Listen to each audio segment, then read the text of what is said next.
because we are kings and our words matter.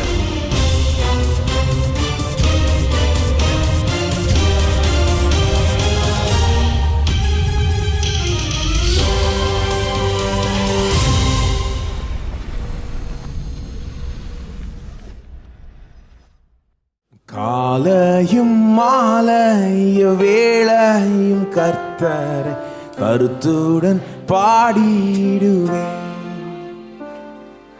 காலையும் மாலைய வேளையும் கர்த்தரை கருத்துடன் பாடிடுவேன். காலையும் மாலைய வேளையும் கர்த்தரை கருத்துடன் பாடிடுவேன். காலையும் மாலைய வேளையும் கர்த்தரை கருத்துடன் பாடிடுவேன்.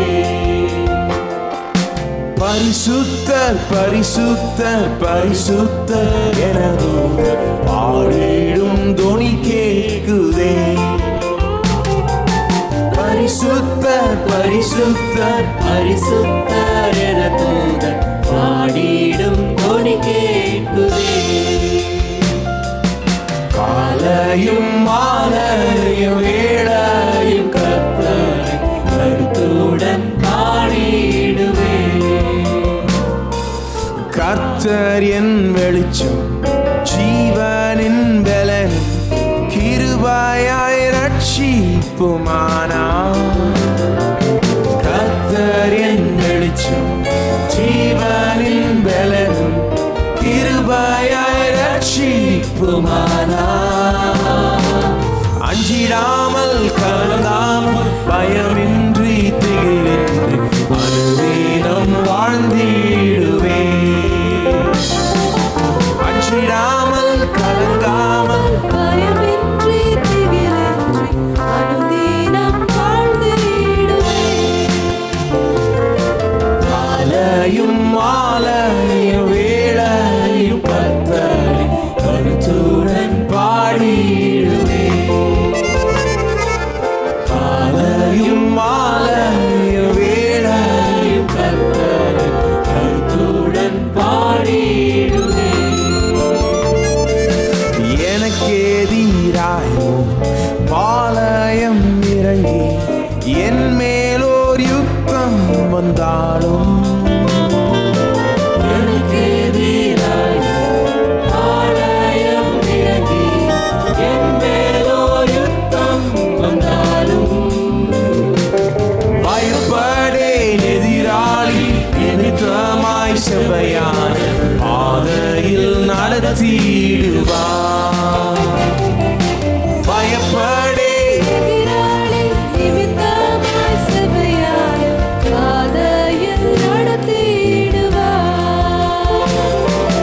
காலையும் மாலையும் வேளையும் கர்த்தரை கருத்துடன் பாடிடுவேன்.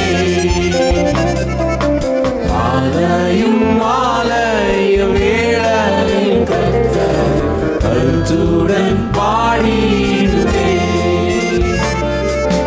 ஒன்றை நான் கேட்டேன் அதையே நாடுவேன் என்றும் தம் மகிமையை காண. ஒன்றை நான் கேட்டேன் அதையே நாடுவேன் என்றும் தம் மகிமையை காண. ஜீவனுள்ள நரலாம் தம் மலையத்தில் தங்குவானை வாஞ்சித்து நாடிடுவேன். ஜீவனுள்ள நரலாம் தம் மலையத்தில் தங்குவானை வாஞ்சித்து நாடிடுவேன். காலையும் மாலையும் வேளையும் கர்த்தரை கருத்துடன் பாடிடுவேன். காலையும் மாலையும் வேளையும் கர்த்தரை கருத்துடன் பாடிடுவேன்.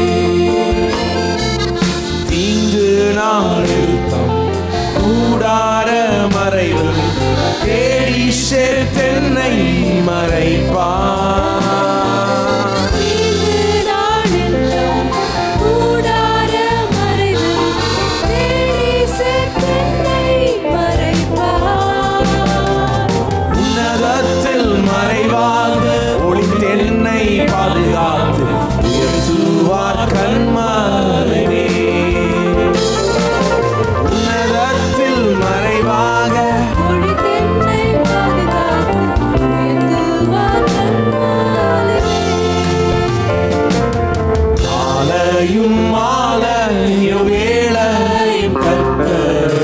கருத்துடன் பாடிடுவே. காலையும் மாலைய வேளையும் கர்த்தரை கருத்துடன் பாடிடுவே. எனக்காக யாவும் செய்து முடிப்பார் என் கர்த்தர் வாக்கு மாறிடா. எனக்காக யாவும் செய்து முடிப்பார் என் கர்த்தர் வாக்கு மாறிடா.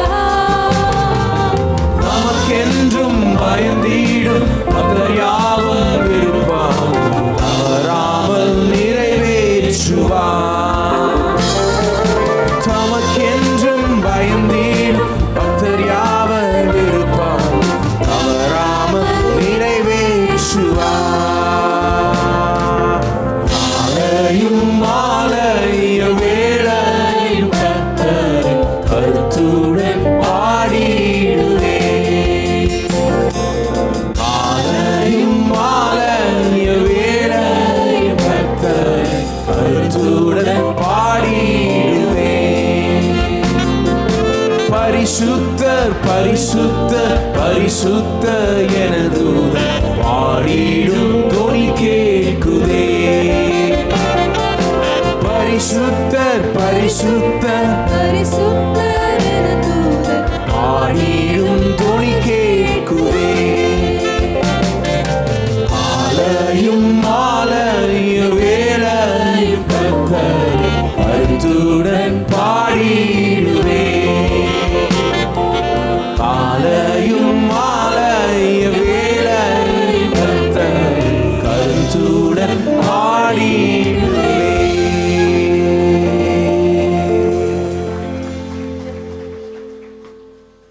நாம் அனைவரும் தயவு செய்து எழுந்து நின்று பாடுவோம். உலகெங்கிலும் இருந்து இந்த காலை வேளை தொலைக்காட்சியின் மூலமாக இணையதளத்தின் மூலமாகவும் எங்களோடு கூட இந்த காலை ஆராதனையிலே பங்கெடுத்து கொண்டிருக்கும் உங்கள் யாவரையும் ஆண்டவராகிய இயேசுவின் நாமத்திலே அன்புடன் வரவேற்கிறோம்.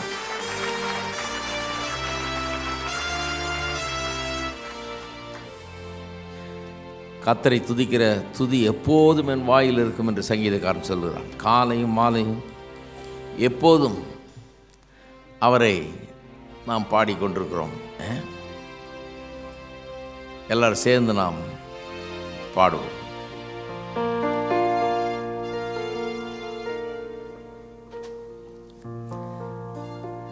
நீதியின் சால்வை அணிந்து நல்லாவியில் நிறைந்து பெருந்தோனி எழுப்பிடுங்கள்.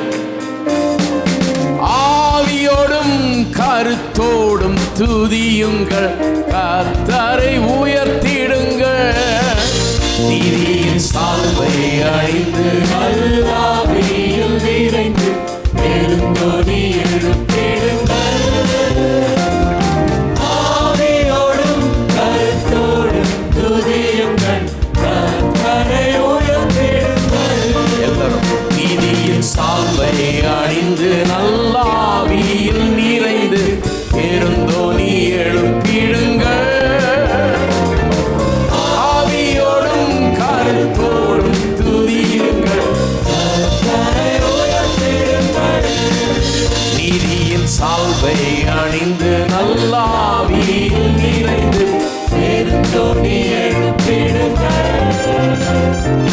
ஆவியோடும் கருத்தோடும் துதியுங்கள், கர்த்தரை உயர்த்திடுங்கள்.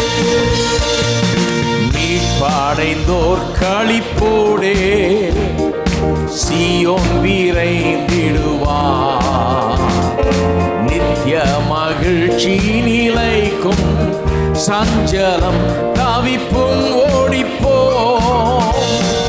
மீட்படைந்தோர் களிப்போடே சீயோன் விரைந்திடுவார். நித்திய மகிழ்ச்சி நிலைக்கும், சஞ்சலம் தவிப்பும் ஓடிப்போ. நீதியின் சால்வை அணிந்து நல்லாவியில் நிறைந்து பெருந்தோனி எழுப்பிடுங்கள். ஆவியோடும் கருத்தோடும் துதியுங்கள், கர்த்தரை உயர்த்திடுங்கள். நீதியின் சால்வை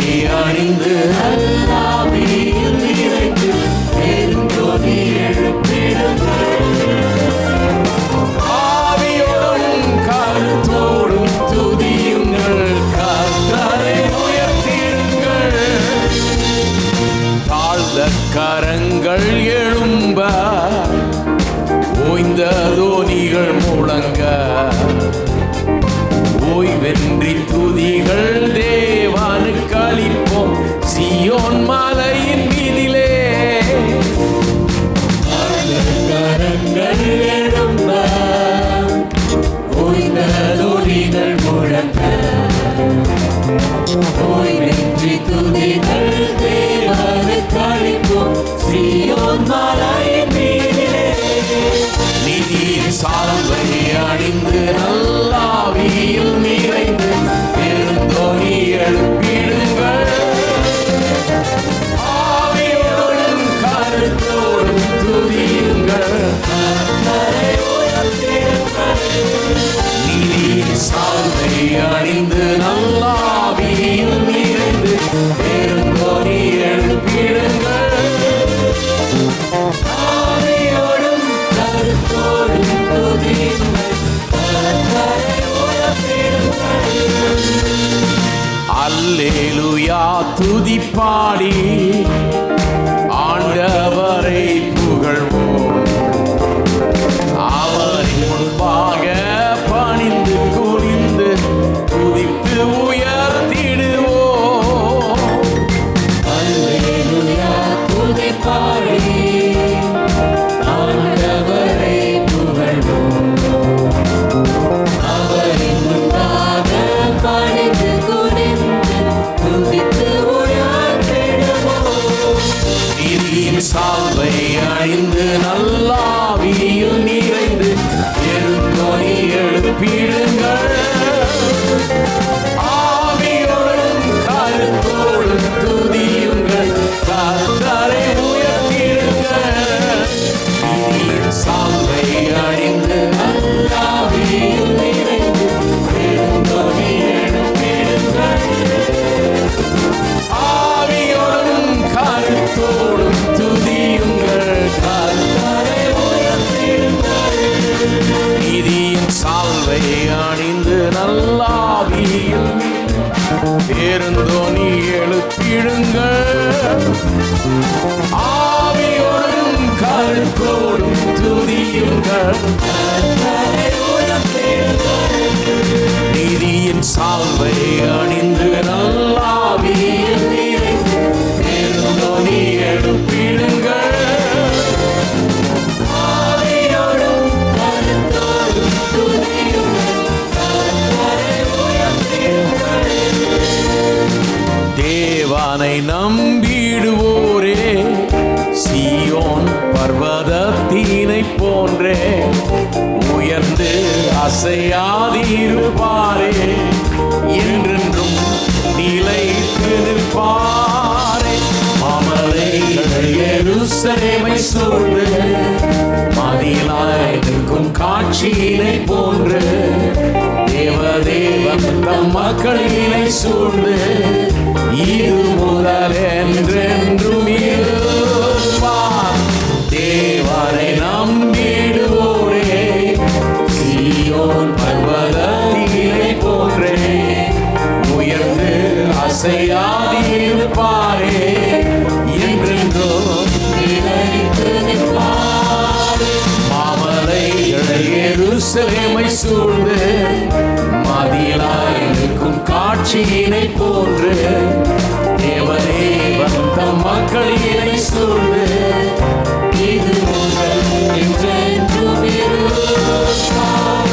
தேவனை நம்பிடுவோரே சீயோன் பர்வதத்தினை போன்றே உயர்ந்து அசையாதிருப்பாரே. என்றென்றும் நிலைத்து நிற்பாரே. மாமலைகள் எருசலேமை சூழ்ந்து மதிலாய் நிற்கும் காட்சியினை போன்று தேவதேவன் தம் மக்களினை சூழ்ந்து இது முதல் என்றென்றும் இருப்பார். பெருக்கெடுத்தோடும் பேரின்பம் கொள் எந்தன் உள்ளமே. கர்த்தர் சமூகத்தினர் நித்திய ஆனந்தம் உண்டு. பேரின்பம் கர்த்தர் சமூகத்தினர் நித்திய ஆனந்தம் உண்டு.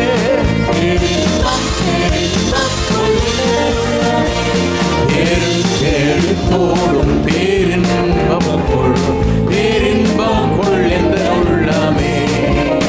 கர்த்தர் சமூகத்தில் நித்திய ஆனந்தம் உண்டு. பேரின்பம் கொள் கர்த்தர் சமூகத்தில்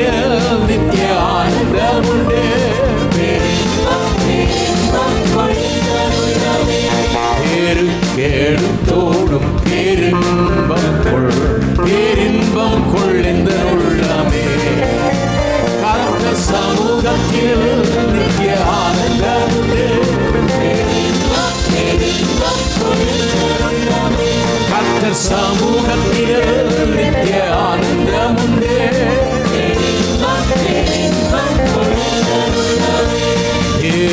எடுத்தோடும் பேரின்பம்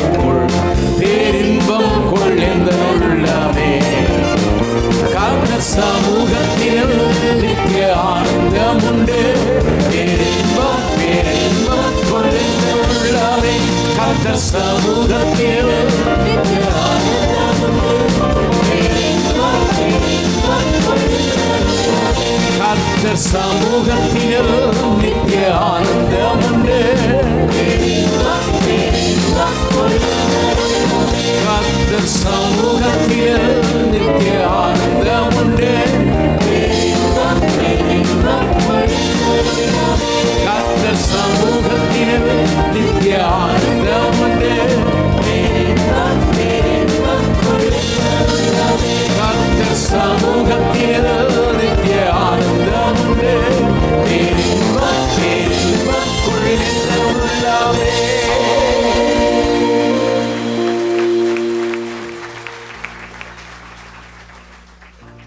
எத்தனை பேர் சொல்றீங்க கர்த்தருடைய சமூகத்திலே நித்திய பேரானந்தம் உண்டு?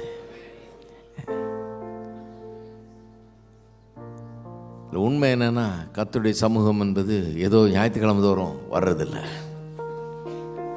அவர் நமக்குள்ளாகவே இருக்கிறார். அவருடைய சமூகத்திலே நாம் இருக்கிறோம்.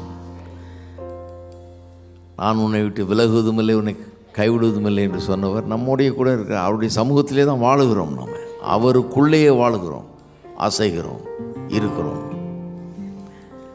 அப்போ ஆனந்தம்ங்கிறது நமக்கு எப்போவுமே இருக்கிற ஒன்று. உலகம் தரக்கூடாத சந்தோஷம், சமாதானம் நமக்கு உண்டு. உலகம் அதை எடுக்க முடியாது. ஏன்னா அது அவரிடத்திலிருந்து வருகிறது, அவர் மூலமாக வருகிறது, அவர் நமக்குள்ளே இருக்கிறபடினால் உண்டாகிற ஒன்று. ஆமென். எந்த சூழ்நிலையிலும் இது நமக்குள்ளே ஆழமாய் பதிந்திருக்கிற ஒன்று. எடுக்க முடியாத விதத்தில் நமக்குள்ளே இருந்து கொண்டு ஊறி கொண்டிருக்கிற ஒன்று.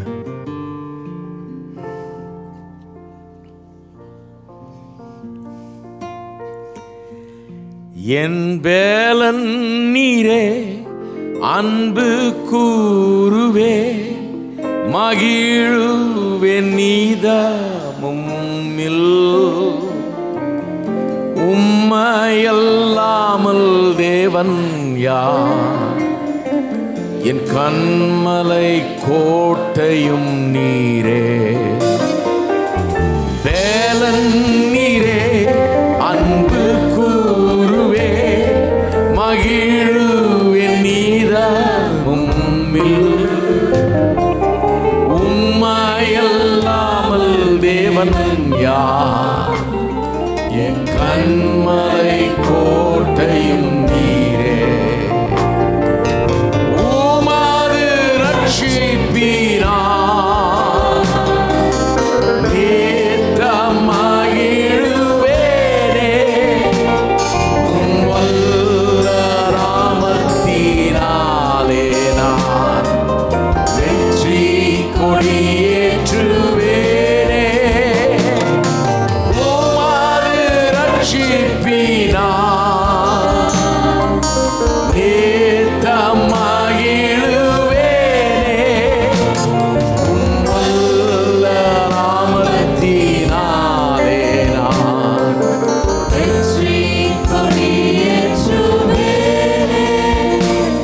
என் ஜீவன் நீரே, ஆவியானவரே, மூவரில் ஒன்றானவரே.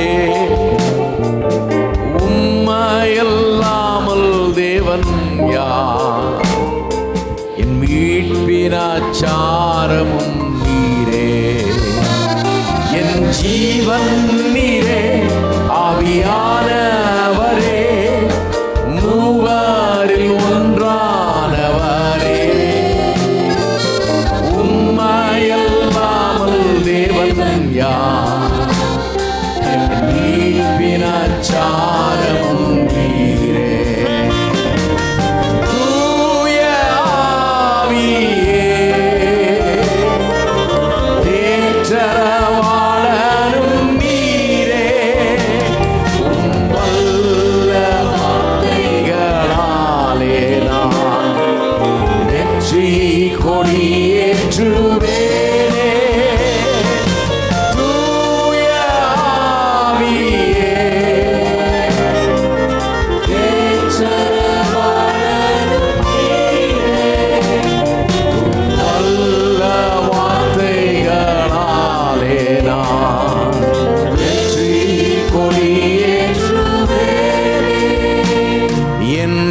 ரட்சகரே கிறிஸ்தேசுவே பிதாவின் ஏக சுதனே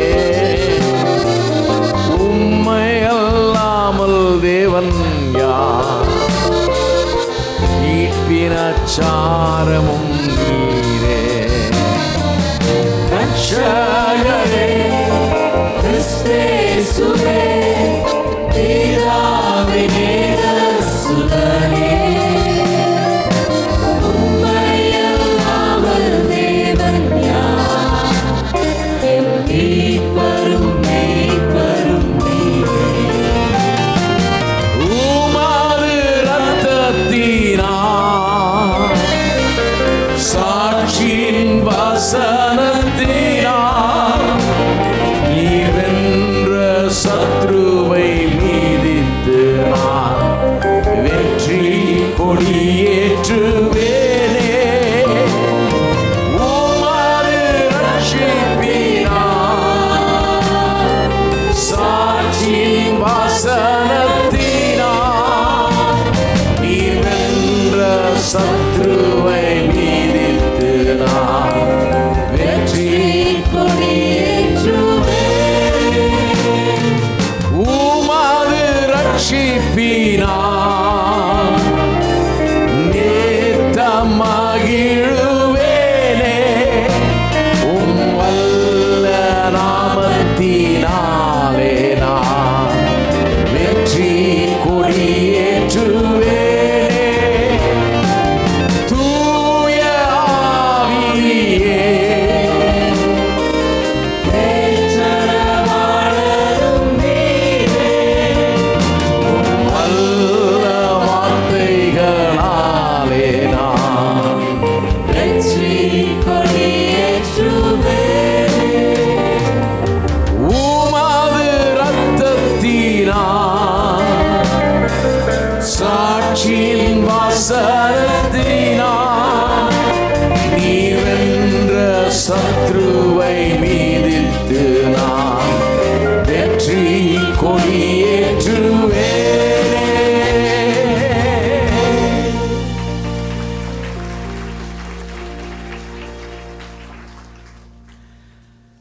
அவர் நம்முடைய பலனாக இருக்கிறார் இல்லையா? பலன் தர்றேன் இல்லை, அவரே நம்முடைய பலனாக இருக்கிறார். பலன் தர்றது வேற, அவரே நம்முடைய பலனாக இருக்கிறது வேற. அவர் நம்முடைய ஜீவனாக இருக்கிறார்.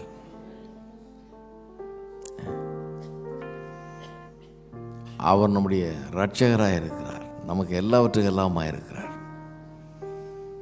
அப்படி தான் வாழ்ந்து கொண்டிருக்கிறோம். அதான் பவுல் அப்போஸ்தலன் சொல்கிறார், இனி நான் அல்ல, கிறிஸ்துவே எனக்குள் ஜீவிக்கிறார். நம்முடைய சொந்த பலத்தினால் அல்ல, அவருடைய பலன் நம்மை தாங்குகிறது. அவருடைய ஜீவன் நமக்கு உண்டாயிருக்கிறது.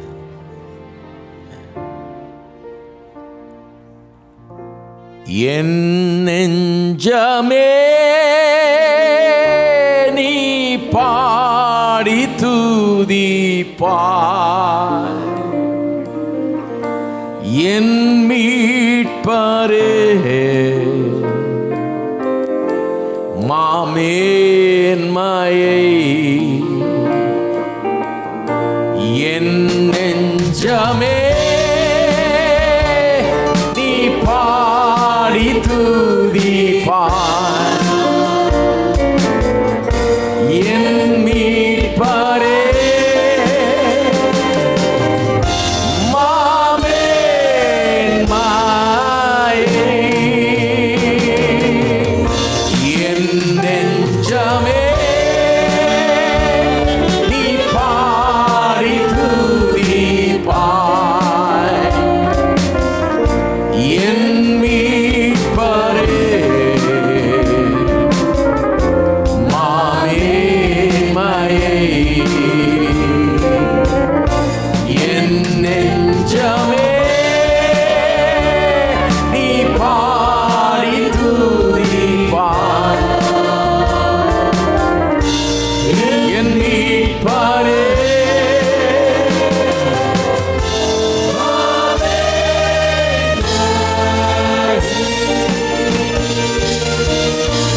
என் நெஞ்சமே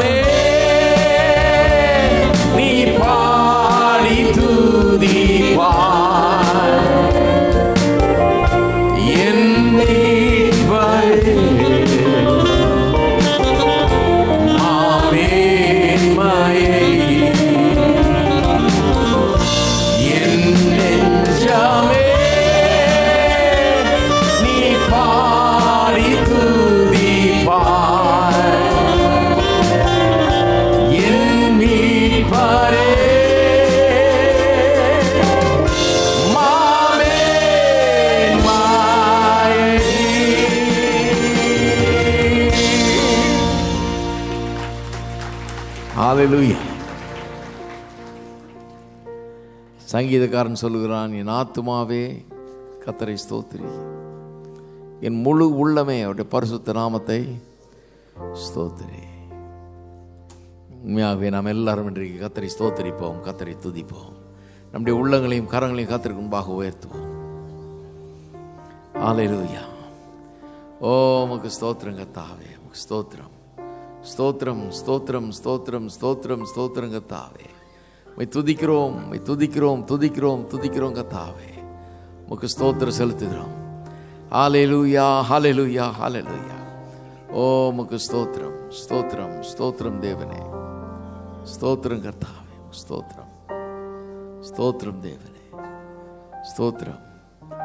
பரலோக பிதாவே உம்மை துதிக்கிறோம், உம்மை ஸ்தோத்திரிக்கிறோம். இந்த காலை வேளையில் உம்மை துதிக்கிறோம், உமக்கு நன்றி செலுத்துகிறோம் கர்த்தாவே. நீர் எங்கள் பலனாகவும் எங்கள் ஜீவனாகவும் எங்களுக்கு ரட்சிப்பாகவும் எங்கள் மீட்பாகவும் எல்லாவற்றுக்கெல்லாமாய் நீர் எங்களுக்கு இருக்கிறபடியால் உமக்கு ஸ்தோத்திரம்.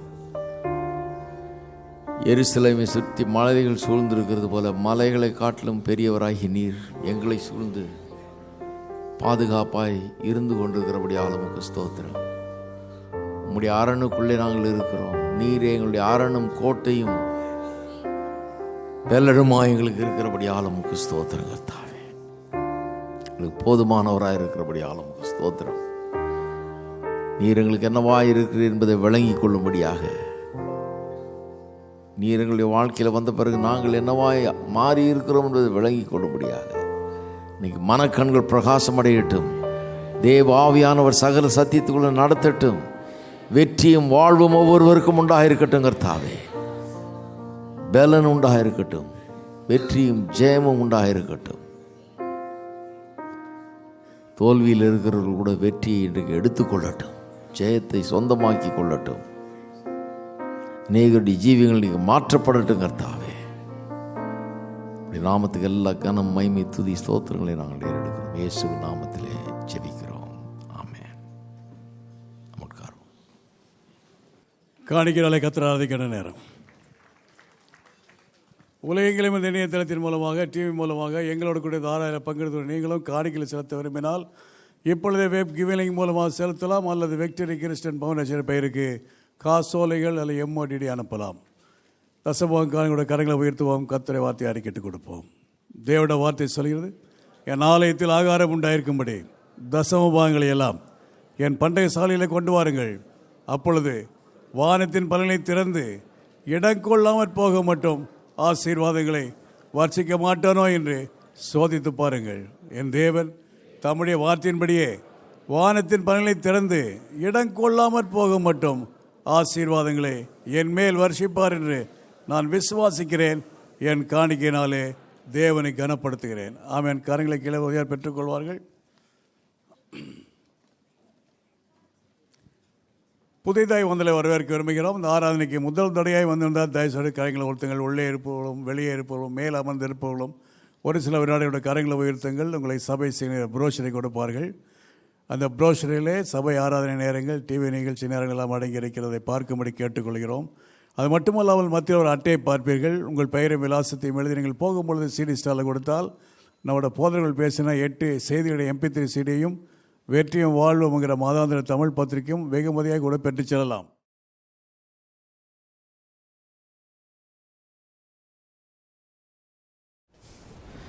அறிவிப்பை கரெக்டாக கேட்டிங்கன்னு நினைக்கிறேன்.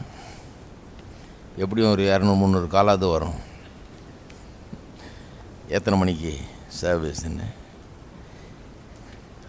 கோயிலில் அனௌன்ஸ் பண்ணவே கேட்டிங்களா? நாம் வந்திருந்தோம், கேட்கல சரியா அப்படின்வாங்க. குட் ஃப்ரைடே அன்றைக்கி ஞாயிற்றுக்கிழமை மாதிரியே, குட் ஃப்ரைடே ஞாயிற்றுக்கிழமையே யோசித்துக்குங்க. காலையில் 3 ஆராதனை, சாயங்காலம் 1 ஆராதனை. ஞாயிற்றுக்கிழமை தான் பெரிய சேஞ்ச். சண்டே, ஈஸ்டர் சண்டே அன்றைக்கி சாயங்கால ஆராதனை கிடையாது. 4 ஆராதனையும் காலையிலே ஆரம்பிச்சு காலையிலே முடிஞ்சிருது. முதல் 3 ஆராதனைகள் தமிழ், காலைல 5 மணிக்கு ஆரம்பிக்கிறோம். 3 ஆராதனை தமிழ், 4வது ஆராதனை ஆங்கிலம். சாயங்காலம் ஆராதனை கிடையாது. ஏன் கிடையாதுன்னு உங்களுக்கு தெரியும். எல்லாம் உறக்கத்தில் இருப்பீங்க. நல்ல பெரிய விருந்தெல்லாம் சாப்பிட்டுட்டு சாயங்காலம் வைக்கிறது நல்லதில்லை. அதனால் 4த்தையும் காலையிலே வச்சு முடிக்கிறோம். திருப்பம் ரோமர்களது நிறுவம் 13ஆம் அதிகாரம். ரோமர்களது நிறுவம் 13ஆம் அதிகாரம் 8ஆம் வசனத்திலிருந்து 10ஆம் வசனம் வரை வாசிக்கிறோம். ரோமர் 13 8 10 வரை.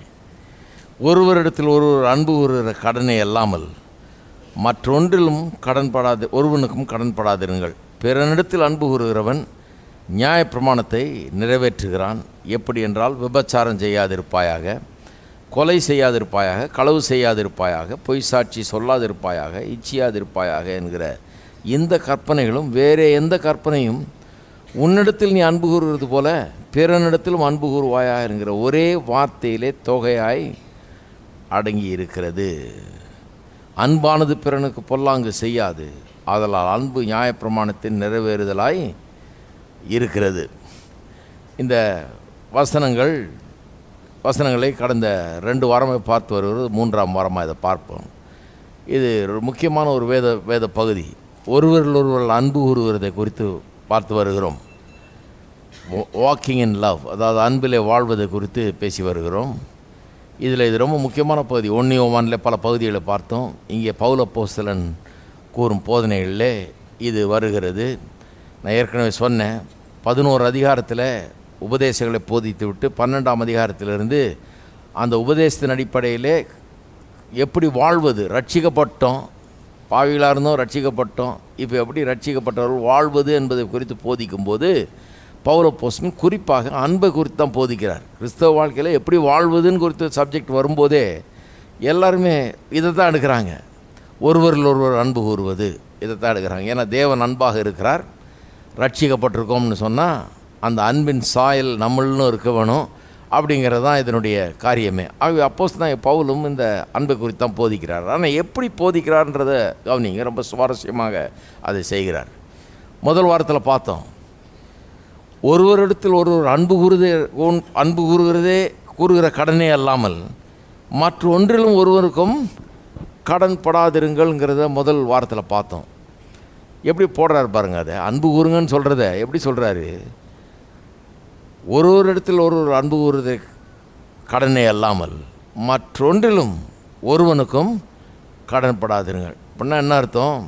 நிறைய கடன் இருக்குது நமக்கு, அந்த கடன் இந்த கடன் ஏராளமான கடனை வாங்கிடுறோம், எல்லாத்தையும் கட்டிக்கிட்டே இருக்கிறோம், ஒழுங்காக கட்டுறோம், மாதம் தவறாமல் கட்டுறோம். கட்டுறது ரொம்ப முக்கியமாக கிறிஸ்தவர்களாக இருக்கவங்க கரெக்டாக கட்டுறது ரொம்ப அவசியம். ஏன்னா நாளைக்கு நம்ம கட்டலைன்னா அவங்க என்ன சொல்லுவாங்க, என்ன கிறிஸ்தவன் வாங்கிட்டு கட்டாமல் இருக்கான்னு. அதனாலேயே கொஞ்சம் கரெக்டாக கட்ட வேண்டியதாக இருக்குது. யாருக்கும் கடன் பட்டிருக்கு நிற்கவே கூடாது. மாதம் கட்ட வேண்டியதை கரெக்டாக கட்டிட்டா நம்ம கடன் படுறது இல்லை இல்லையா? ஆனால் அந்த கடனெல்லாம் அடைச்சிட்றோம். தெரியும், மாத கடனெல்லாம் வாங்குகிறோம், வருஷ கணக்கில் கடன் வாங்குகிறோம், வீட்டு கடனெலாம் 20 வருஷத்துக்கு கூட போகுது. ஆனால் அது கூட ஒரு நாள் முடிவுக்கு வருது. ஆனால் இந்த கடன் முடிவுக்கு வருவதே இல்லை. எந்த கடன்? அன்பு செலுத்துகிற கடன் முடிவுக்கு வர்றதே கிடையாது. இன்றைக்கி அன்பு கூறுறோம், நாளைக்கு அன்பு கூறுறோம், அடுத்த வருஷம் அன்பு கூறுறோம், 20 வருஷத்தில் முடியறதில்லை. இது இந்த டியூ இருந்துக்கிட்டே இருக்குது. வாழ்நாள் முழுக்க டியூ, நித்தியத்துக்கும் டியூ இல்லையா? என்னென்னைக்கும் செலுத்த வேண்டிய ஒரு கடனாக இது இருக்கிறது. தீராத கடன். எப்போவுமே அன்பு என்கிற அந்த ஒரு கடனை மட்டும் வச்சுருங்கன்றார், மீதி கடனெல்லாம் அடித்து முடிச்சிருங்கன்றாரு. இந்த அன்புங்கிற ஒரு கடனை மட்டும் வச்சுருங்கிறார். நல்ல ஒரு அருமையான விதத்தில் போடுறாரு. அடுத்தது என்ன சொல்கிறாரு, சில கற்பனைகளெல்லாம் அப்படி லிஸ்ட் பண்ணி 10 கற்பனைகளுடைய சில கற்பனைகளெல்லாம் அப்படி லிஸ்ட் பண்ணி என்ன சொல்கிறாரு, ஒட்டுமொத்தமாக 10 கற்பனையே இந்த ஒரு வார்த்தையில் தொகையாய் அடங்கி இருக்குதுன்னு எந்த வார்த்தையை குறிப்பிடுறாரு? நீ உன்னில் அன்பு கூறுவது போல பிறனிலும் அன்பு கூறுவாயாக என்கிற அந்த ஒரு வார்த்தையில், அந்த ஒரு சென்டென்ஸில், அந்த ஒரு லைனில் மொத்த கற்பனையும் அடங்கி இருக்குதுன்றார். ஒரு வார்த்தையில் எல்லாம் தொகையாய் அடங்கி இருக்கிறது. இதைத்தான் போன வாரம் பார்த்தோம். ஒரு வார்த்தையில் எப்படி எல்லாம் தொகையாய் அடங்கி இருக்க முடியும்னு. உன்னில் அன்பு கூறுவது போல் பிறரில் அன்பு கூறுவாயாகங்கிறது எங்கேருந்து வருது? லேவியராகும் 19:18 காமிச்சேன் உங்களுக்கு. அங்கே தான் வருது. அங்கேயே சொல்லப்பட்டிருக்கு பழைய ஏற்பாட்டிலே. அப்போ பழைய ஏற்பாட்டிலேயே 10 கற்பனையும் ஒருத்தரையும் 10ஐயும் சொல்லாமல் இருக்குது. ஒரே லைனில் சொல்கிறதுக்கு பழைய ஏற்பாட்டிலே கற்றுட்ருக்காங்க. பழைய ஏற்பாட்டிலே அதை சம்மரைஸ் பண்ணுறதுக்கு தொகையாய் ஒரு வரியில் சொல்கிறதுக்கு கற்று வச்சுருந்துருக்குறாங்க. அது என்ன? உன்னில் அன்பு கூறுறது போல் பிறனிலும் அன்பு கூறுவாயாக. அதை சொன்னாலே 10 கற்பனை அதில் வந்துருச்சுன்னு அர்த்தமாயிடுச்சு. அங்கே பழைய ஏற்பாட்டிலே அந்த இது வந்துடுது. அதே இயேசு பயன்படுத்துகிறார். இந்த பணக்கார வாலிபன்ட்ட பேசுகிறார் இல்லையா, அப்போ அவர் அதை யூஸ் பண்ணுறார். உன்னில் அன்பு கூறுவது போல் பிறனிலும் அன்பு கூறுவாயாகங்கிற அந்த லைனை யூஸ் பண்ணுறாரு. ஏன்னா அதை செய்தால் எல்லாத்தையும் செஞ்ச மாதிரின்னு. அப்புறம் இன்னொருத்த கேள்வி கேட்குறான் ஏசிட்டு, பிரதான கற்பனை எதுன்னு. அங்கேயும் அதை தான் யூஸ் பண்ணுறாரு. 2 பிரதான கற்பனை எதுன்னு கேட்டதுக்கு சொல்கிறார், முதலாவது கற்பனை தேவனாய கர்த்தரில் முழு இருதயத்தில் முழு மனதோடும் முழு பலத்தோடும் முழு ஆத்மாவோடும் அன்பு கூறுவாயாக. 2வது கற்பனை இதற்கு ஒப்பான ஒன்று. அது என்னென்னா, உன்னில் அன்பு கூறுவது போல் பிறனிலும். அவரும் அந்த லேவியராகம் 19:18 அப்படியே பிடிச்சிருக்கார் பாருங்கள். அதே யூஸ் பண்ணி ஒரு வரியில் 10 கற்பனையும் சொல்கிறாரு. அப்போஸ்தலனாகிய பவுலும் ரோமர் 13 இங்கே சொல்கிறாரு. அது இல்லாமல் கலாத்தியர் 4 அவரும் சொல்கிறாரு. மறுபடியும் 2 தடவை யூஸ் பண்ணுறாரு. அது இல்லாமல் யாக்கோபு 2:8 நான் வாசித்து காமிச்சேன். இந்த ராஜரீக பிரமாணம் என்று சொல்லி இதை சொல்லி குறிப்பிடுறார். ஒருவர் ஒன்றில் அன்பு கூறுவது போல் ஒரு பிறனிலும் அன்பு கூறுவாயா என்கிறத அதுக்கு ஒரு பேர் வைக்கிறார். என்ன பிரமாணம் அது?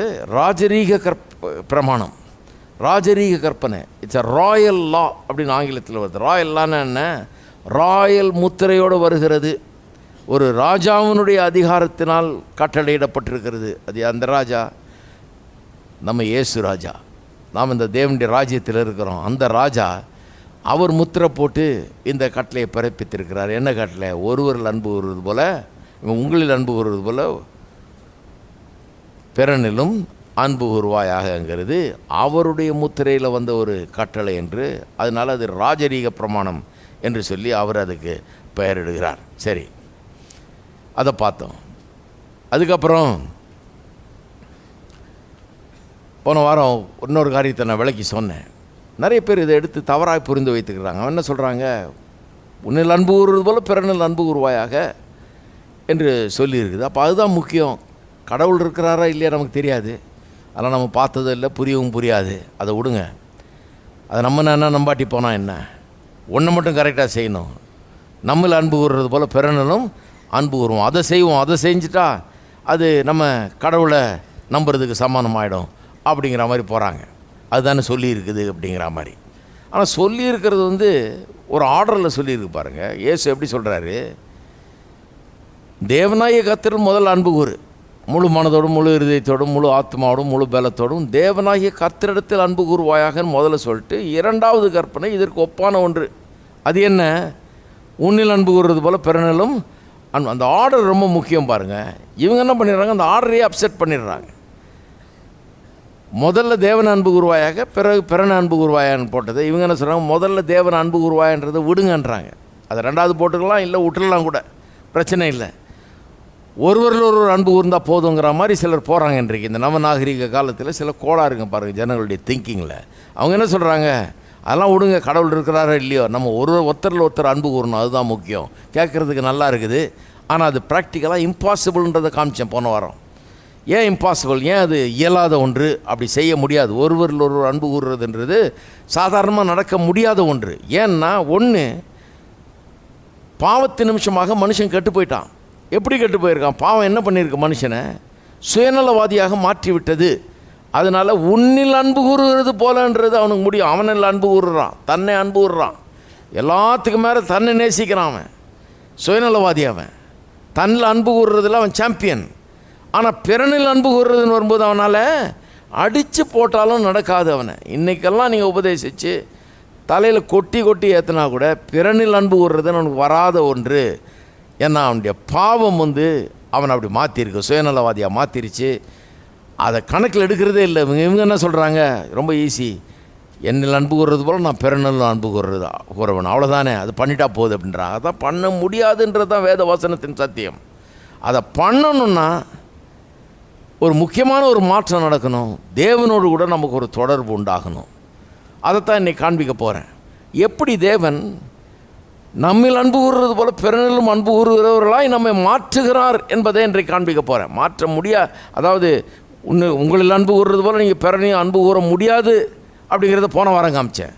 அது முடியவே முடியாது. ஏன்னா பாவம் வந்துருச்சு, பாவம் சுயநலவாதிகளாக நம்மளை மாற்றிருச்சு.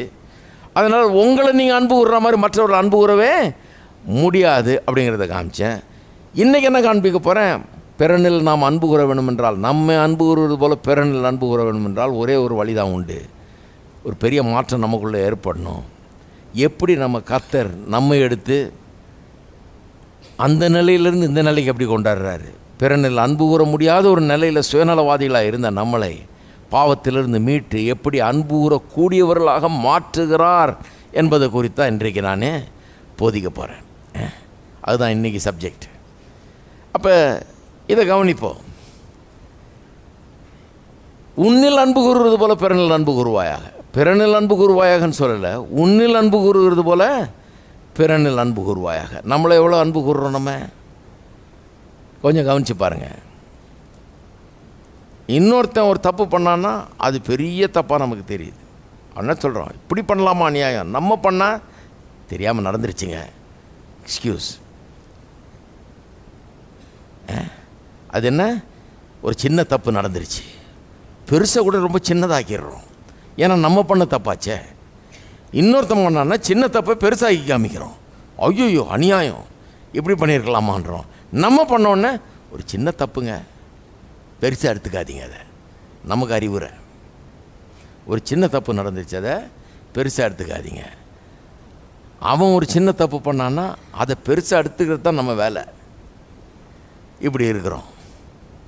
அதனால தான் சொல்லியிருக்குது, உன்னில் அன்பு கூறுவது போல.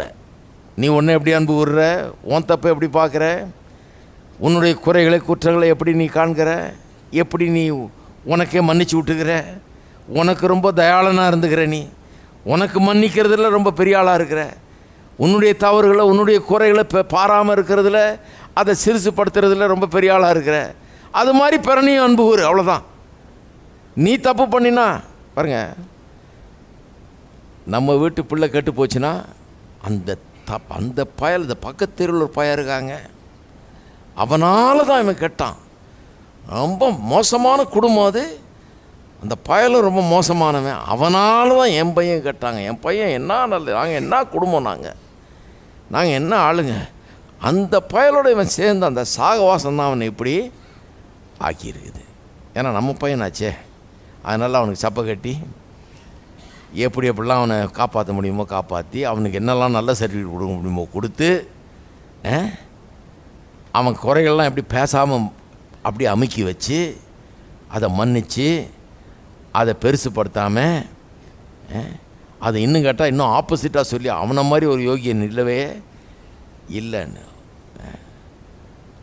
எனக்கு ஒருத்தர் ஞாபகம் இருக்குது பாருங்கள், ஒரு பயங்கரமான குடிகாரனை பற்றி ஒருத்தர் பேசுகிறார், சொல்கிறார், அவனை மாதிரி ஒரு பரிசுத்தவான் நீங்கள் பார்க்கவே முடியாது. எந்த பரிசுத்தவான்னு சொன்னீங்கன்னு. அதாவது ஏன்னா அவங்க வீட்டு பையன், அவங்க வீட்டு பையன், அவன் இன்னொருத்தன் அவன் ஒரு நாளைக்கு குடித்ததை பார்த்துருப்பார், இவர் அவனை பெரிய குடிகாரன் ஆகிடுவார். இவன் இவங்க வீட்டு பையனாக இருக்கிறதுனால இவன் பெரிய பரிசுத்தவான். இவன் ரொம்ப நல்ல குணம், அவனை பற்றி உங்களுக்கு தெரியாது. எது நல்லதோ அதை மட்டும் பெருசாக்கி, எது கெட்டதோ அதெல்லாம் ஒன்றுமில்லாமல் ஆக்கிடுவாங்க. ஏன்னா நம்மில் அன்பு கூறுறதுல நம்ம பெரிய ஆளுங்க, நம்மில் அன்பு கூறுறது ரொம்ப கரெக்டாக பண்ணுறோம். பிறனில் அன்பு கூறுறது, நம்மில் அன்பு கூறுறது போல பிறனில் அன்பு கூற சொல்லியிருக்கு. அப்படின்னா என்ன அர்த்தம், அவன் தப்பு பண்ணும்போதும் அதை என்ன பண்ணணும், நம்ம பிள்ளை தப்பு பண்ணால் எப்படி பேசுகிறோமோ, எப்படி சப்பை கட்டி அதெல்லாம் பாதுகாத்து அதை வேலி போட்டு அடைச்சி அதை வெளியே போய்ட்டு அதை படி பார்த்துக்கிட்டு எப்படிலாம் பேசுகிறோமோ, அது போலவே அவனை பற்றி நம்ம பேசினோம்னா அதுதான் நம்மில் அன்பு கூறுறது போல. ஹலோ, எல்லாம் குவாய்ட்டாக இருக்கிறீங்க எல்லாம். உங்களை எப்படி அன்பு கூறுறீங்க, நல்லா யோசித்து பாருங்கள். உங்கள் பிள்ளைகளை எப்படி அன்பு கூறுறீங்க, அதே போல தான் மற்றவர்களையும். சிலர் பாருங்கள், மற்றவங்களை பற்றி ஈவு இறக்கம்லாம் பேசுது, மற்றவனை சும்மா வச்சு வாங்கிடுறது, வாய்கிளியே பேசிடுறது. அவன் இப்படி ஆகும், உங்களுக்கு தெரியாதுங்க, அது தெரியுமா உங்களுக்கு, இது தெரியுமா உங்களுக்கு, என்ன பண்ணான்னு தெரியுமா, அது பண்ணான்னு தெரியுமா. இவங்க பிள்ளையுடையதை வெளியே வரவே வராது, இவன் அதுக்கு மேலே பண்ணியிருப்பான். ஆனால் இதை அப்படியே அமுக்கி முழு குற்றத்தையும் அப்படியே வச்சு மூடிடுவாங்க. மூடிட்டு போத்திட்டு இருப்பாங்க. கர்த்தர் சொல்கிறாரு, அதைத்தான் செய்ய சொல்கிறேன் நான் மற்றவனை பற்றியும்.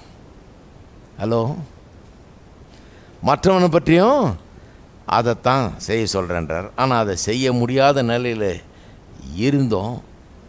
இப்போ எப்படி ரட்சிப்பின் மூலமாக அதை செய்யக்கூடியவர்களாக மாற்றி இருக்கிறார் என்பதை நாம் பார்க்க வேணும்.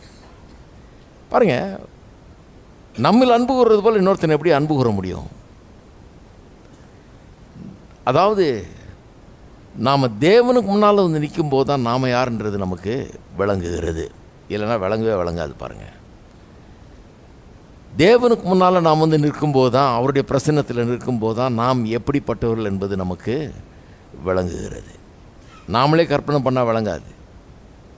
தேவனுக்கு முன்னால் நாம் எப்படி இருக்கிறோன்றதை நினைக்கும் போது தான் விளங்குது. வேதவசனம் சொல்லுது, நீதிமான் ஒருவனும் இல்லையே, எல்லாரும் பாவம் செய்து ஏகமாய் கெட்டு போனார்கள்.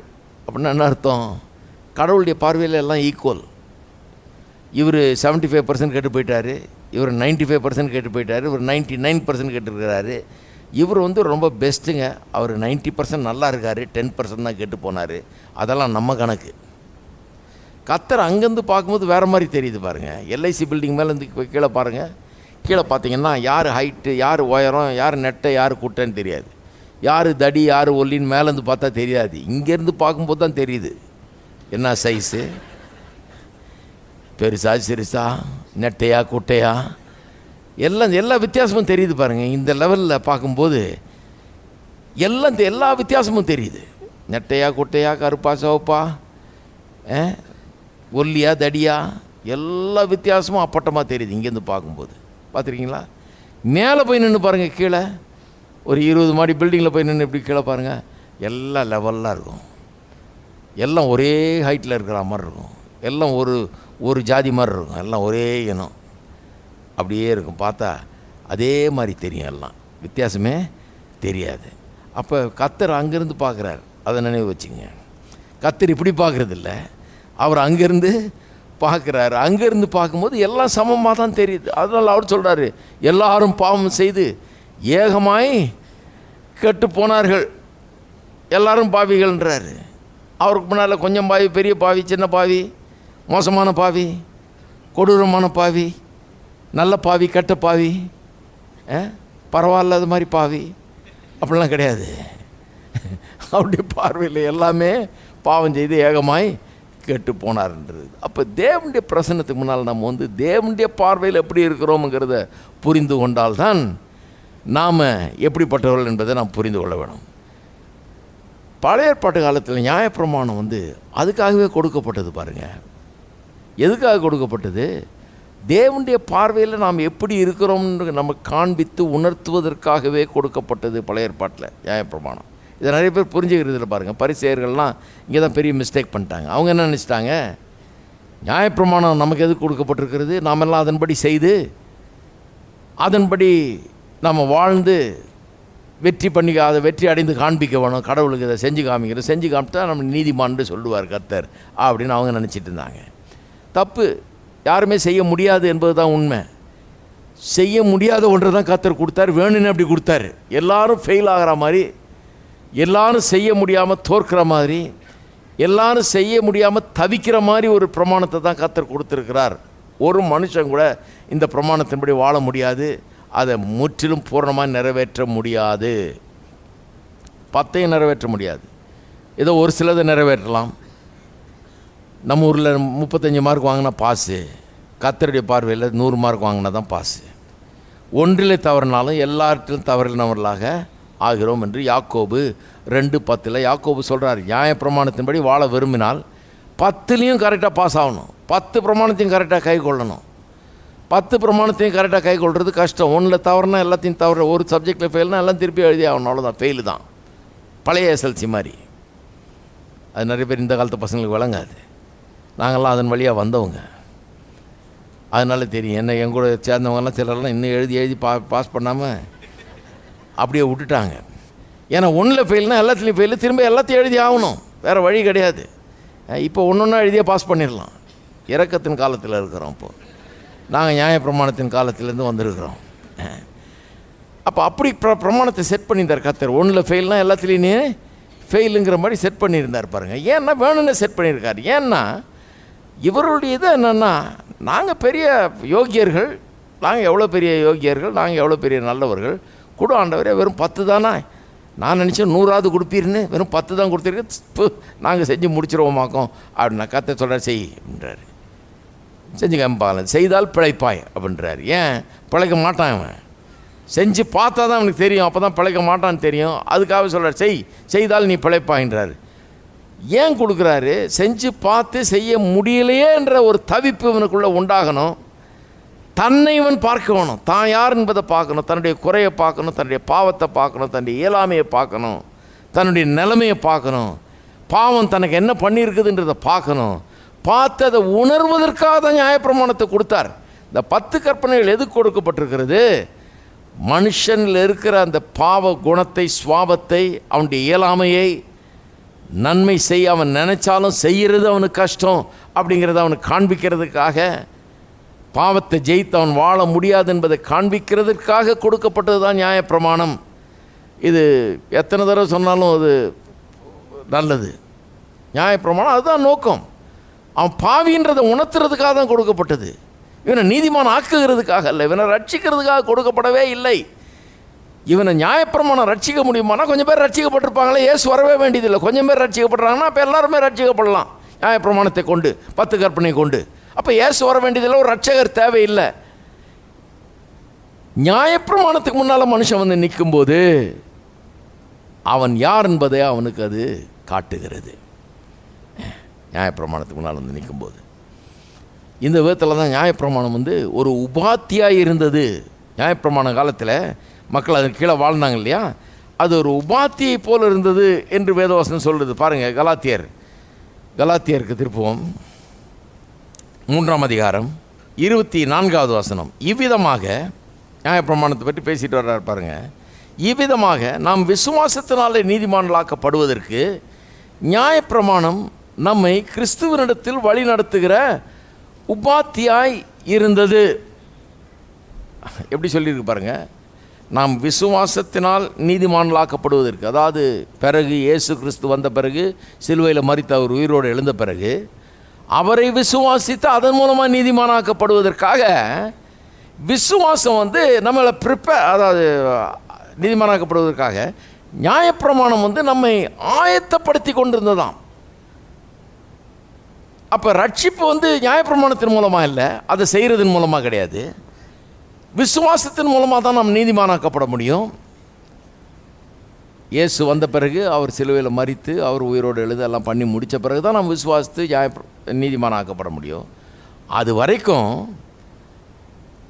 இந்த இயேசு வண்டையில் நம்ம கொண்டு வர, இயேசு தான் நமக்கு ரட்சகர், இயேசு நமக்கு அவசியம், அவர் இல்லாமல் எனக்கு ரட்சிப்பு இல்லைங்கிறத காண்பிப்பதற்காக, அவரிடத்தில் நம்ம கொண்டு வருவதற்காக, ரட்சகரை நாடுவதற்காக நியாயப்பிரமாணம் கொடுக்கப்பட்டது.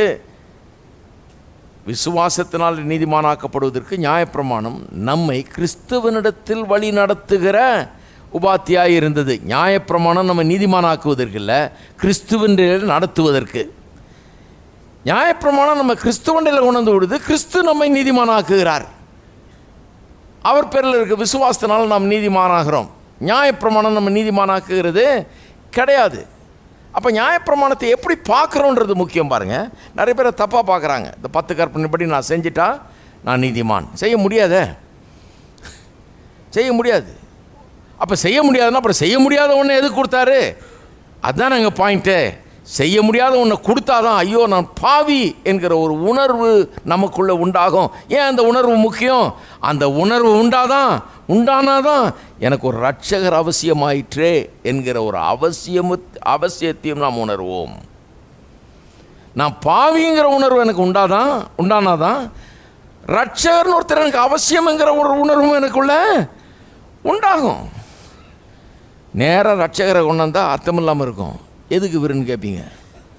நேராக ரட்சகர் அனுப்பிச்சிருந்தா பாருங்கள், சிலர் சொல்கிறாங்க ஆதாம் பாவம் செஞ்ச உடனே அடுத்த நாளே இயேசு அனுப்பிச்சு ரட்சித்திருக்கலாமே. சிலுவையில் அங்கேயே ஏதேன் தோட்டத்தில் அரேஞ்ச் பண்ணி அங்கேயே ஒரு கிராஸை வச்சு அவனுக்காக சிலுவையில் மறித்து அவனை ரட்சித்திருக்கலாமே, மறுபடியும் அவன் ரட்சிக்கப்பட்டிருப்பானே. உண்மைதான். ஆனால் ஆதாம் என்ன சொல்லியிருப்பான்? ஆண்டவரே, எதுக்கு இந்த பிரச்சனை எல்லாம்? எதுக்கு உம்முடைய குமாரனை மாம்சத்தில் அனுப்பிச்சு எல்லாம் பண்ணியிருக்கிறீரு? நாங்களே எல்லாம் செஞ்சுருப்போம், எங்கள்கிட்ட சொல்லியிருந்தீர்னா. நாங்களாம் எவ்வளோ பெரிய ஆளுங்க, எங்கள்கிட்ட என்னென்ன பண்ணணும்னு சொல்லியிருந்தீங்கன்னா கரெக்டாக பண்ணியெல்லாம் செஞ்சு காமிச்சிருப்போமே, உமக்கு எங்களை பற்றி உமக்கு தெரியாதுன்னு இருப்பான் அவன். அதனால தான் என்ன பண்ணார், கொஞ்சம் அவஸ்தைப்பட விட்டார். அதனால தான் என்ன பண்ணுறாரு, பழைய ஏற்பாட்டு காலம் முழுவதும் போதிக்கிறார். கிறிஸ்து வண்டையில் நடத்துவதற்கு நியாயப்பிரமாணத்தை தர்றாரு. ரட்சிப்புக்குள்ளே நடத்துவதற்கு இல்லை, கிறிஸ்து வண்டையில் நடத்துவதற்கு. கிறிஸ்து நம்ம ரட்சிப்புக்குள்ளே கொண்டாடுறாரு. கிறிஸ்து வண்டையில் நடத்துறதுக்கு நியாயப்பிரமாணத்தை தர்றாரு. கிறிஸ்து வண்டையில் கொண்டு வருகிற உபாத்தியாய் இருந்தது. உபாத்தியாயினா டீச்சர் இல்லையா, தான் இங்கிலீஷ் டிரான்ஸ்லேஷன். இங்கிலீஷில் கிங் ஜேம்ஸ் வெர்ஷனில் பார்த்தீங்கன்னா ஸ்கூல் மாஸ்டராக இருந்தது. நியாயப்பிரமாணம் நமக்கு ஒரு ஸ்கூல் மாஸ்டராக இருந்தது. நியூ கிங் ஜேம்ஸில் பார்த்தீங்கன்னா டியூட்டராக இருந்தது அப்படின்றது. டியூட்டர்னால் டியூஷன் எடுக்கிறாரு, டியூஷன் வாத்தியார் மாதிரி. டியூட்டர் கற்று தர்றது, டியூட்டர், டீச்சர், ஸ்கூல் மாஸ்டர். அப்போ நியாயப்பிரமாணம் எப்படிப்பட்ட ஸ்கூல் மாஸ்டர்? நம்ம கொண்டாந்து கிறிஸ்து வண்டியில் கொண்டாந்து நடத்துகிற ஒரு ஸ்கூல் மாஸ்டர், கிறிஸ்துவை நமக்கு காண்பிக்கிற ஸ்கூல் மாஸ்டர். எப்படி கிறிஸ்துவை காண்பிக்கிறது? நான் பாவி என்பதை காண்பிப்பதன் மூலமாக கிறிஸ்து அவசியம், அவருடைய சிலுவை மரணம் அவசியம், அதன் மூலமாக தான் நான் ரட்சிக்கப்பட முடியுங்கிறதெல்லாம் அது காண்பிக்கிறது. இதுக்கு தான் நியாயப்பிரமாணம் கொடுக்கப்பட்டது. பாருங்கள், திருப்புங்க ரோமருக்கு எழுதின நிருபம் 8ஆம் அதிகாரம் 3ஆம் வசனம். அது எப்படி எனில், மாம்சத்தினாலே பலவீனமாக இருந்த நியாயப்பிரமாணம் செய்யக்கூடாததை தேவனே செய்யும்படிக்கு தம்முடைய குமாரனை பாவ மாம்சத்தின் சாயலாகவும் பாவத்தை போக்கும் பலியாகவும் அனுப்பி மாம்சத்திலே பாவத்தை ஆக்கினைக்குள்ளாக தீர்த்தார். இது மாதிரி சில வசனங்கள்லாம் நிறைய கிறிஸ்தவர்களுக்கு புரியுறதில்லை. பாருங்கள் என்ன சொல்லியிருக்கு, கவனிக்கணும். மாம்சத்தினாலே பலவீனமாயிருந்த நியாயப்பிரமாணம். நியாயப்பிரமாணத்தினுடைய பிரச்சனை என்னன்னா, நியாயப்பிரமாணத்தில் எந்த பிரச்சனையும் கிடையாது. பிரமாணம் நல்லது. ரோமர் 7ஆம் அதிகாரத்தில் வாசித்தீங்கன்னா அப்போஸ்தலன் பவுல் சொல்ற பிரமாணம் கர்த்தர் கொடுத்த பிரமாணம், அது நல்ல பிரமாணம். அவர் எப்படி தப்பு பண்ண முடியும்? அதில் எதுவும் குறை இருக்க முடியாது. கர்த்தர் ஏதாவது பிரமாணம் கொடுத்தாருன்னா அதில் எதுவும் குறை இருக்கவே முடியாது. ஏன்னா அவர் எதுவும் குறைய வைக்கிறது இல்லை இதுலேயும். அப்போ நியாயப்பிரமாணம் நல்லது, அதில் எந்த பிரச்சனையும் கிடையாது. அது ஒன்றும் ஃபால்ட்டி கிடையாது, அதில் கோளாறு எதுவும் கிடையாது. கோளாறு எங்கே? நமக்குள்ளே தான் கோளாறு. எங்கே கோளாறு? மாம்சத்தினாலே பலவீனமாக இருந்த. அப்படின்னா நாம் பாவிகளாயிட்டோம், நாம் கெட்டுட்டோம், நம்முடைய உள்ளம் கெட்டுருச்சு, மனம் கெட்டுருச்சு, எண்ணங்கள் கெட்டுருச்சு, வாழ்க்கை கெட்டுருச்சு. நம்ம உள்ள வேறு மாதிரி மாறிட்டோம், சுயநலவாதிகளாக மாறிட்டோம். நியாயப்பிரமாணம் தேவனுடைய பிரமாணம், அது அவரை பிரதிபலிக்குது. அவருடைய அன்பையும் அவருடைய பரிசுத்தத்தையும் பிரதிபலிக்கிறது நியாயப்பிரமாணம். அவ்வளோ பரிசுத்தமான அவரும் நல்ல நியாயப்பிரமாணத்தை எடுத்துக்கொண்டு வந்து நம்ம கையில் கொடுத்தா அதை நம்மளால் நிறைவேற்ற முடியல. ஏன்னா பலவீனம் எங்கே இருக்குது? மாம்சத்தில். நாம் எல்லாம் மாம்சீகமானவர்களாயிட்டோம், கார்னல் பீப்புளாக இருக்கிறோம். நாம் எல்லாம் உலக பிரகாரமானவர்களாக இருக்கிறோம், பாவிகளாயிட்டோம், சுயநலவாதிகளாயிட்டோம். நம்ம வேறு மாதிரி ஆகிட்டோம். பாருங்கள், உள்ள கர்த்தருடைய பிரமாணம் பரிசுத்தமானதாக இருக்குது, பூரணமாக இருக்குது, அது நல்லதாக இருக்குது. அவ்வளோ நல்ல பிரமாணத்தை கொடுத்து நம்ம கையில் கொடுத்தா நம்மளால் அதை செய்ய முடியல. உள்ளே சரியாக இல்லாதனால வெளியே அதை நிறைவேற்ற முடியவில்லை. ரோமர் 7 வாசித்து பாருங்கள், அப்போஸ்தலன் பவுல் அப்படியே சொல்கிறாரு. அதுதான் பிரச்சனை என்று சொல்கிறாரு. ரோமர் 7க்கு ஒரு நிமிஷம் பாருங்களேன். அது ரோமர் 7 பாருங்கள், 7ஆம் வசனம். ஆகையால் என்ன சொல்வோம்? நியாயப்பிரமாணம் பாவமோ? அல்லவே. பாவம் இன்னதென்று நியாயப்பிரமாணத்தினாலே நான் அறிந்தேன் என்று. நல்ல கவனிங்க, பாவம் இன்னதென்று நியாயப்பிரமாணத்தினால் நான் அறிந்தேனே என்று மற்றபடி அறியவில்லை. அப்போ பாவம் இவருக்கு என்ன உதவி பண்ணியிருக்குது? என்ன பாவம்ன்றது காமிக்கிற உதவியை பண்ணியிருக்குது. பாவம் என்னவென்று நியாயப்பிரமாணத்தினால் அறிந்தேனே அல்லாமல் வேறு எதுனாலும் அறியவில்லை என்றார். அப்புறம் சொல்கிறாரு, இச்சையாதிருப்பாயாக என்று நியாயப்பிரமாணம் சொல்லாதிருந்தால் இச்சை பாவம் என்று நான் அறியாமல் இருப்பேனே. இருக்கீங்களா? இச்சை பாவம் என்று நான் அறியாமல் இருப்பேன். பாருங்கள், கொஞ்ச நாளைக்கு முன்னால் ஹெல்மெட்டு போடணுன்னு ரூல் இல்லை இல்லையா? அப்போவும் ஹெல்மெட் போட்டு ஓட்டினாங்க சிலர், அறிவாளிங்க இல்லையா? கொஞ்சம் புத்தி இருக்குது. ஹெல்மெட் போடணும்னு ரூல் போடாமலே நிறைய பேர் ஹெல்மெட் போட்டு ஓட்டுறதை பார்த்துருக்குறேன் நான். கரெக்டாக போட்டு ஒழுங்காக ஓட்டுவாங்க, ஏன்னா கொஞ்சம் அறிவு இருக்கிறதுனால. ஹெல்மெட் வேணும்னு ரூல் போட்ட பிறகும் போடாமல் இருக்கிற ஆளையும் பார்த்துருக்கிறேன் நான்.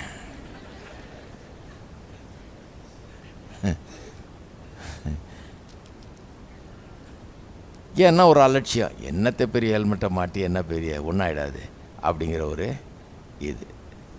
நான் கேட்குறேன், ரூல் நல்லதா நல்லது இல்லையா? நல்லது. நாட்டில் ரூல் எதுக்கு? சில சட்டங்கள்லாம் பாருங்கள், நிறைய சட்டங்கள்லாம் பாருங்கள் நம்முடைய நன்மைக்காக தான் போடப்பட்டிருக்கு. நமக்கு தொந்தரவு கொடுக்கணும்னு போடல. சில நேரத்தில் தொந்தரவாக இருக்குது, அது நமக்கு தெரியுது.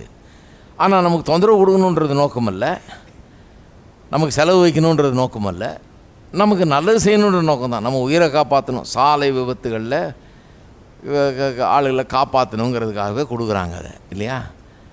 அப்போ அதை போட்டுக்கிறது நல்லது. ஆனால் நிறைய பேர் போடுறதே இல்லை. ஏன் போடுறது இல்லை? ஏன் போடுறது இல்லைன்னா மாம்சத்தில் பலவீனம். சட்டம் நல்லது, ஆனால் இவங்களுக்கு புத்தி நல்லதா இல்லை. அறிவுள்ள ஆட்களாக இவங்க இல்லாதனால இவங்க போடுறதில்ல. சட்டம் நல்லதா நல்லது இல்லையா? அது நல்லது தான். இவங்களுக்குள்ள அந்த ஒரு இது இல்லை. இப்படிதான் பாருங்கள், ஒரு இடத்துக்கு போயிருந்தேன், ஒரே குப்பைமேடாக இருந்தது, ஒரே குடிச்சிங்களாக இருந்தது. இந்த குப்பைமேட்டில் குடிச்சை போட்டு இருந்துட்டு இருக்காங்க பாருங்கள், இப்போ ரொம்ப பருதாமல் இருந்துச்சு பார்க்குறதுக்கு. அவர்கிட்ட விசாரினேன்னா எப்படி இருக்குது, மனுஷன் வாழ்கிற மாதிரியே இல்லை தானே. அவர் சொல்கிறார், இல்லைங்க இது வந்து பாருங்கள் இங்கே இத்தனை மாடி கட்டி கொடுத்துருக்காங்க, பெரிய இது கட்டியிருக்கிறாங்க, இது வந்து கட்டி கொடுத்தாங்க, இவங்களுக்கு தான் கொடுத்தாங்க, இவங்க அதை விற்றுட்டு இங்கே வந்து உட்காந்துருக்குறாங்கன்ற. நான் நினச்சேன், எப்படி அப்படி மூளை வேலை செய்யுது? கட்டி கொடுத்தாங்கன்னா அதை விற்றுட்டு இங்கே வந்து உட்காந்து, உங்களுக்கு தானே கட்டி கொடுத்தாங்க, அது எவனும் 50,000 ரூபா ஏதாவது கொடுத்தானா அதை வாங்கிக்கிட்டு நமக்கு இதுலேயே இருந்துக்கலாம், இது ஒன்றும் செலவு இல்லையா இல்லையா அப்படின்னு இதுலேயே வந்துடலான்னு சொல்லிட்டு அந்த மாதிரி ஒரு மென்டாலிட்டி மூளை அப்படி வேலை செய்கிறதுனால மனுஷனுடைய இதை எண்ணத்தை சரி பண்ணலன்னா அவனுடைய வாழ்க்கை நிலையை சரி பண்ணவே முடியாது. நீங்கள் தோத்தி கொடுக்கலாம், வேட்டி கொடுக்கலாம், சட்டை கொடுக்கலாம், அண்டா கொடுக்கலாம், குண்டா கொடுக்கலாம், எல்லாம் கொடுக்கலாம்.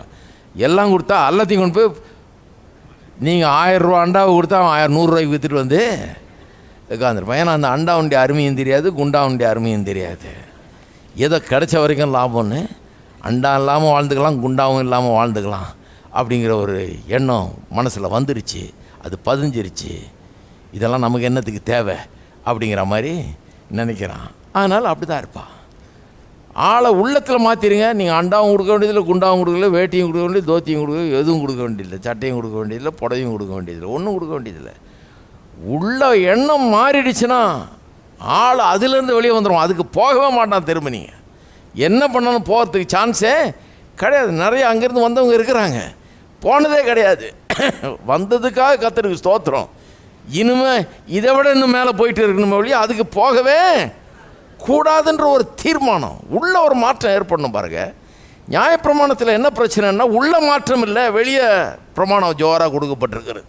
பிரமாதமான பிரமாணம், பரிசுத்தமான வாழ்க்கைக்கான பிரமாணங்கள் 10 பிரமாணம், கர்த்தருடைய பரிசுத்தத்தையும் அவருடைய அன்பையும் அப்படியே பிரதிபலிக்கிற பிரமாணங்கள். அதன்படி ஒருத்தன் வாழ்ந்துட்டானா ஓஹோன்னு இருப்பான். ஆனால் பிரச்சனை என்ன? பலவீனம் அங்கே இருக்குது. இவனுடைய மாம்சத்தில் பலவீனம், அவனால் செய்ய முடியாமல் இருந்தது. அதுதான் சொல்கிறார் அப்போஸ்தலனாகிய பவுல். 8ஆம் வசனம் பாருங்கள். பாவமானது கற்பனையினாலே சமயம் பெற்று சகலவித இச்சைகளையும் என்னில் நடப்பித்தது. பாவமானது கற்பனையினாலே சமயம் பெற்று அப்படின்னா என்ன அர்த்தம் தெரியுமா? பாவமானது கற்பனையினாலே சமயம் பெற்றுனா சொல்கிறாரு, நான் இந்த பாவம் எனக்குள்ளே இருந்ததுனால பிரமாணத்தை வாசிக்கும்போது தான் எனக்கு அந்த கெட்ட எண்ணங்கள்லாம் உண்டாச்சுன்றார். என்ன சொல்கிறாரு? இச்சையாது இருப்பாயாக அப்படின்னு வாஸ்தவன தான் இச்சையே வருது. அது என்கிட்ட இருக்கிற இச்சையை கலப்புது. அது பிரமாணம் கொடுக்கப்பட்ட உடனே பிரமாணம் தான் எனக்கு நினைவுபடுத்துகிறது. பாருங்க, அந்த காலத்தில் சிலர் வந்து பிரசங்கம் பண்ணுவாங்க, எங்கள் சர்ச்சிலலாம் வந்து பிரசங்கம் பண்ணுவாங்க. நான்லாம் சினிமாலாம் பார்த்ததே கிடையாது. பாருங்கள், எங்கள் வீட்டிலலாம் சினிமாலாம் பார்த்து வளர்க்கவே இல்லை எங்களை. சினிமா தியேட்டர் பக்கமே போனது கிடையாது. தியேட்டர் உள்ள கால் எடுத்து வச்சாலே நீ இதுக்கு தான்ட்டாங்க, நரகம். அதனால யார் நரகத்துக்கு போய் கஷ்டப்படுறதுன்ட்டு நாங்கள் அந்த பக்கமே போகிறதில்ல. ஒரு நாள் யோசித்து கூட பார்த்ததில்லை. எனக்கு யார் என்ன ஏதுன்னு ஒன்றுமே தெரியாது. நான் ரோட்டில் போகும்போது போஸ்டர்லாம் பார்க்குறதே இல்லை. எனக்கு ஒன்றும் விளங்காது இல்லை. நான் பாட்டுக்கு போயிட்டே இருப்பேன். நான் பாட்டுக்கு பள்ளிக்கூடம் போவேன், வருவேன். எல்லாம் சினிமா பற்றிலாம் பேசுவானே, எனக்கு ஒன்றும் விளங்காதான் சப்ஜெக்டுக்குள்ள நுழையவே மாட்டேன். சர்ச்சில் வந்து பிரசங்கம் பண்ணும்போது அவர் நல்லா தான் பிரசங்கம் பண்ணிட்டுருக்கிறாரு. சினிமாவில் உள்ள கேடுகள் அது இது அப்படின்னு சொல்லும்போது சொல்கிறாரு, இந்த போஸ்டரை பாருங்கள், ஒன்று போட்டிருக்கான், அதில் இப்படி ஒரு போஸ் கொடுத்து ஒரு நடிகை இருக்குதாக்கும் அப்படி இப்படின்னு ஏதோ சொல்கிறாரு அவர். அப்போ தான் எங்களுக்குள்ளேயே இன்ட்ரெஸ்ட் வருது. நல்லா தான் இருந்தோம் பாருங்கள். கோயிலுக்குள்ளே வரும்போது நாங்கள் போஸ்டரை பார்த்ததும் கிடையாது, வழியில் எத்தனை போஸ்டர் இருக்குது நாங்கள் பார்க்குறதே கிடையாது. நாங்கள் நல்லா தான் வந்தோம். உள்ள பாவம் இருக்குதுல்ல, உள்ள பாவம் இருக்கிறதுனால அவர் நல்லா தான் பிரசங்கம் பண்ணிருக்கார். அவரை ஒன்றும் குறை சொல்ல முடியாது. ஆனால் அவர் பிரசங்கம் தான் போஸ்டரை போய் வெளியே பார்த்துருவோன்னு தூண்டுச்சு. உள்ள அவர் சொல்லும் போதே பக்கத்தில் இருக்க ஒரு பையன் சொல்கிறான், டேய் நான் காமிக்கிறேன் உனக்கு. அவர் எது சொல்கிறாரு தெரியுமா உனக்கு? எந்த போஸ்டரை சொல்கிறாரு தெரியுமா? அது வெளியே போய் இப்படி ரைட்டில் திரும்பினோன்னே இருக்குதுடா. நீ பார்க்கலையா? நீ பார்க்கலையா? அதை நான் பார்க்கவே இல்லைடான்னு. அடடா, எப்படி மிஸ் பண்ணுற இதெல்லாம், வா உனக்கு காமிக்கிறேன்.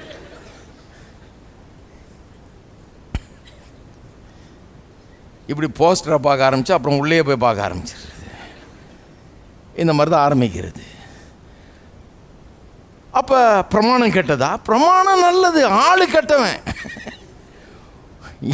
எனக்குள்ள பாவம் இருக்குது பாருங்கள். பிரமாணம் நல்லது தான். இந்த எவ்வளோ பாவம் எவ்வளோ பொல்லாது பாருங்கள். நல்ல பிரமாணத்தை கூட கெட்ட விதத்தில் தான் எடுத்துக்குது. அது செய்யாதேன்னு சொல்லும்போது, ஐயோ சொன்னீங்களே, சொன்ன பிறகு அதான் டாக்டர் மருந்து கொடுக்கும்போது சொன்னாராம், குரங்க நினைக்கக்கூடாது, இதை போடும்போது குரங்க அவர் சொல்லாமல் விட்டுருக்கலாம். சொன்னதுனால அவன் போடும்போது குரங்கு தான் ஞாபகம் வருது அவனுக்கு.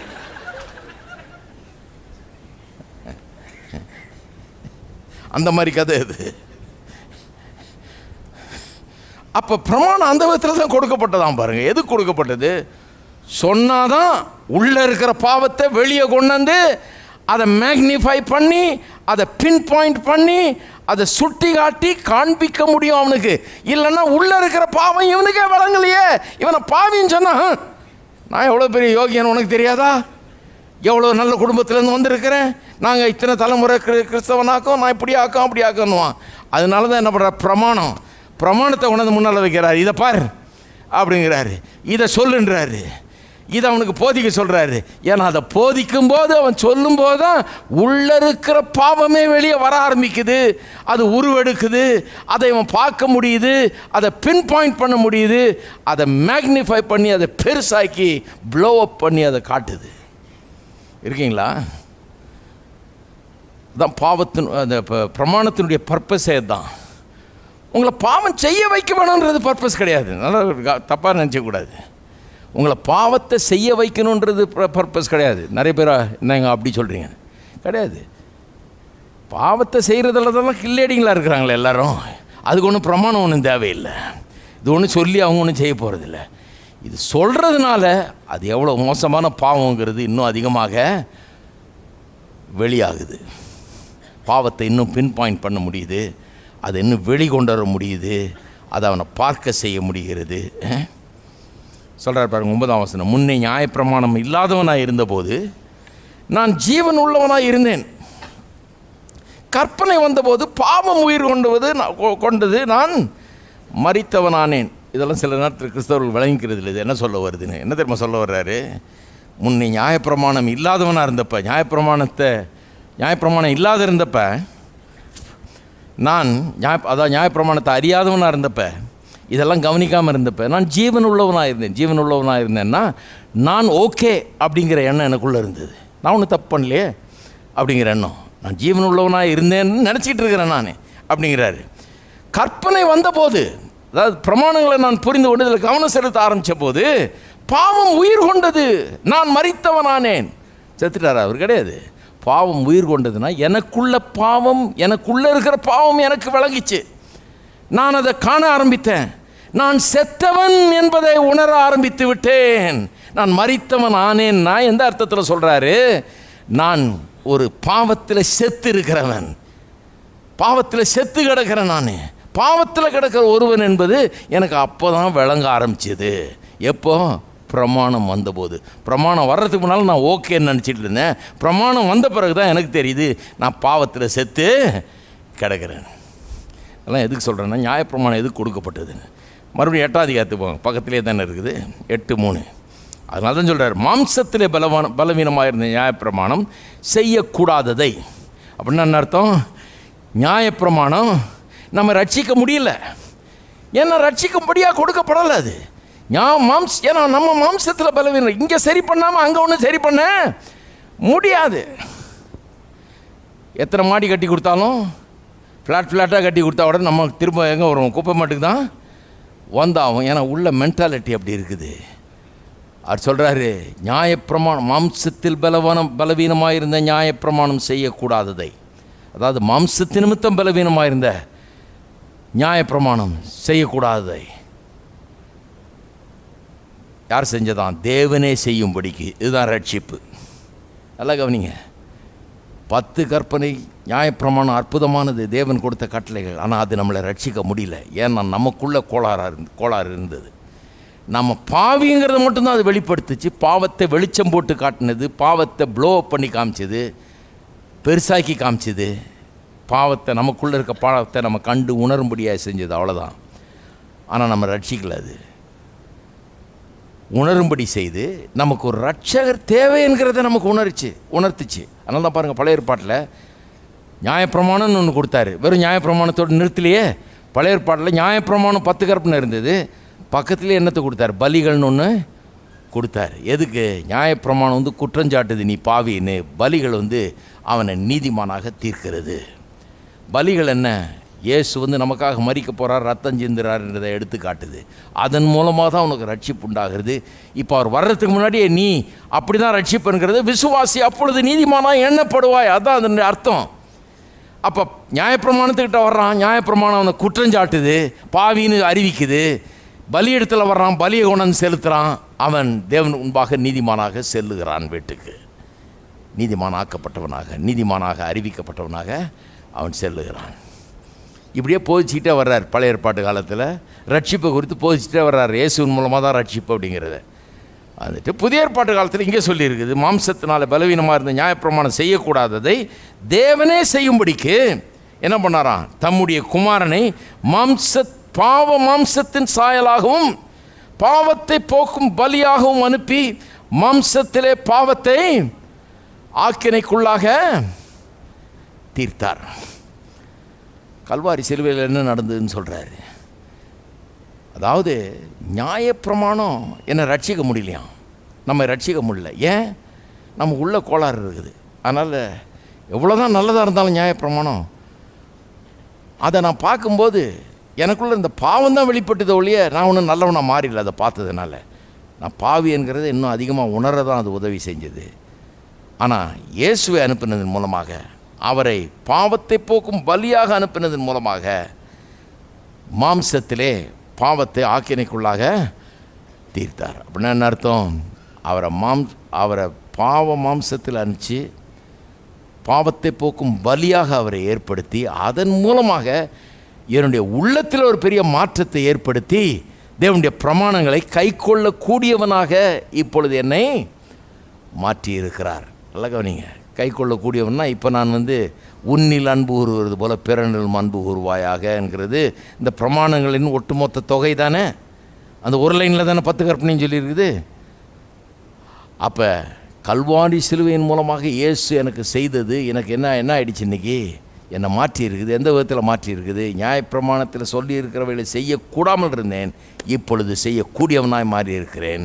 முன்ன உன்னில் அன்பு கூறுவது போல பிறனில் அன்பு கூறுவாயாக இருக்கிறதை நிறைவேற்ற முடியாமல் இருந்தேன், இப்போ அதை நிறைவேற்ற கூடியவனாக அதன் மூலமாக மாறி இருக்கிறேன். இருக்கீங்களா? இதை எப்படி சொல்லியிருக்குன்னு பாருங்கள். இப்போ கிறிஸ்துவை குறித்தும் அவருடைய கல்வாரி சிலுவை குறித்தும் அதன் மூலமாக எப்படி நாம் மாற்றப்பட்டிருக்கிறோம் என்பது குறித்து வேதம் என்ன சொல்கிறதுன்னு காண்பிக்கிறேன். சில காரியங்களை சுட்டி காண்பிக்கிறேன். 1, ரோமர் 8:3 என்ன சொல்லியிருக்குது? தம்முடைய குமாரனை மாம்சத்தின் சாயலாகவும் பாவத்தை போக்கும் பலியாகவும் அனுப்பி மாம்சத்திலே பாவத்தை ஆக்கினைக்குள்ளாக தீர்த்தார். சிலுவையில் நடந்தது சொல்கிறார் இங்கே அப்படியே. அப்போ என்ன நடந்தது சிலுவையில்? சிலுவையை பார்க்கும்போது நம்ம என்னத்தை காண்கிறோம்? சிலுவையை பார்க்கும்போது ஒன்றை காண்கிறோம். அது என்ன? நாம் பாவத்தில் செத்து கிடக்கிறவர்கள் என்கிறதை நமக்கு சிலுவை வெளிப்படுத்துகிறது. ஏன்னா சிலுவையில் என்ன பார்க்குறோம்? இயேசுனுடைய மரணத்தை இங்கே காண்கிறோம். இயேசு யார்? தேவகுமாரன். தேவகுமாரன் ஏன் சிலுவையில் மரிக்கணும்? பாவத்தின் சம்பளம் மரணம், பாவத்தை செய்கிற ஆத்மா சாகும். அவர் ஒன்றும் பாவம் செய்யலையே. அவர் தேவகுமாரன் ஆச்சே, அவர் பரிசுத்தராச்சே, ஒரு பாவம் இல்லையே.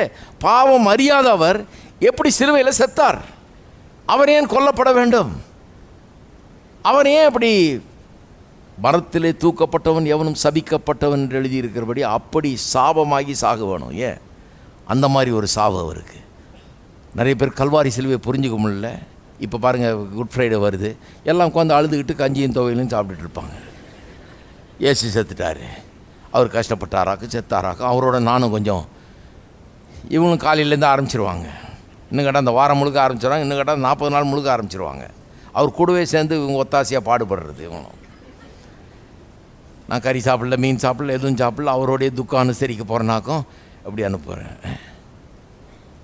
வெறும் கஞ்சியும் தோயிலும் தான் நான் சாப்பிடுவேனாக்கும் அப்படின்னு. அது 2000 வருஷம் ஆயிடுச்சு. அவர் உயிரோடு எழுந்து சிங்காசனத்தில் வீட்டிருக்கிறார், ராஜாதி ராஜநாயகன். சிலருக்கு என் மேலே கோவம், என்னங்க இப்படி சொல்கிறீங்க? நாங்கள் எத்தனை வருஷமாக அதை பண்ணிட்டு இப்படி சொல்லலாமா? நீங்கள் சாப்பிடக்கூடாதுன்னு சொல்கிறதுனால தான் நான் சாப்பிட்லான்றேன். நான் நீங்கள் மட்டும் சாப்பிடக்கூடாதுன்னு சொல்லி டைவெர்ட் பண்ணுறீங்களே. பாயிண்ட்டே டைவெர்ட் பண்ணியாச்சு. என்ன பாயிண்ட்? ஏன் சிலுவையில் மரித்தார், எதுக்காக மரித்தார், என்ன பண்ணார், அதை கவனிக்க விடுறதில்ல. அதை கவனிக்க விடாமல் நீ என்ன பாவக்காய் செஞ்சுருக்கிறியா, கஞ்சி செஞ்சுருக்கிறியா, கசப்பாக ஏதாவது செஞ்சுருக்கிறியா? ஏன்னா இப்போ லெந்து நாட்கள் ஆயிடுச்சு.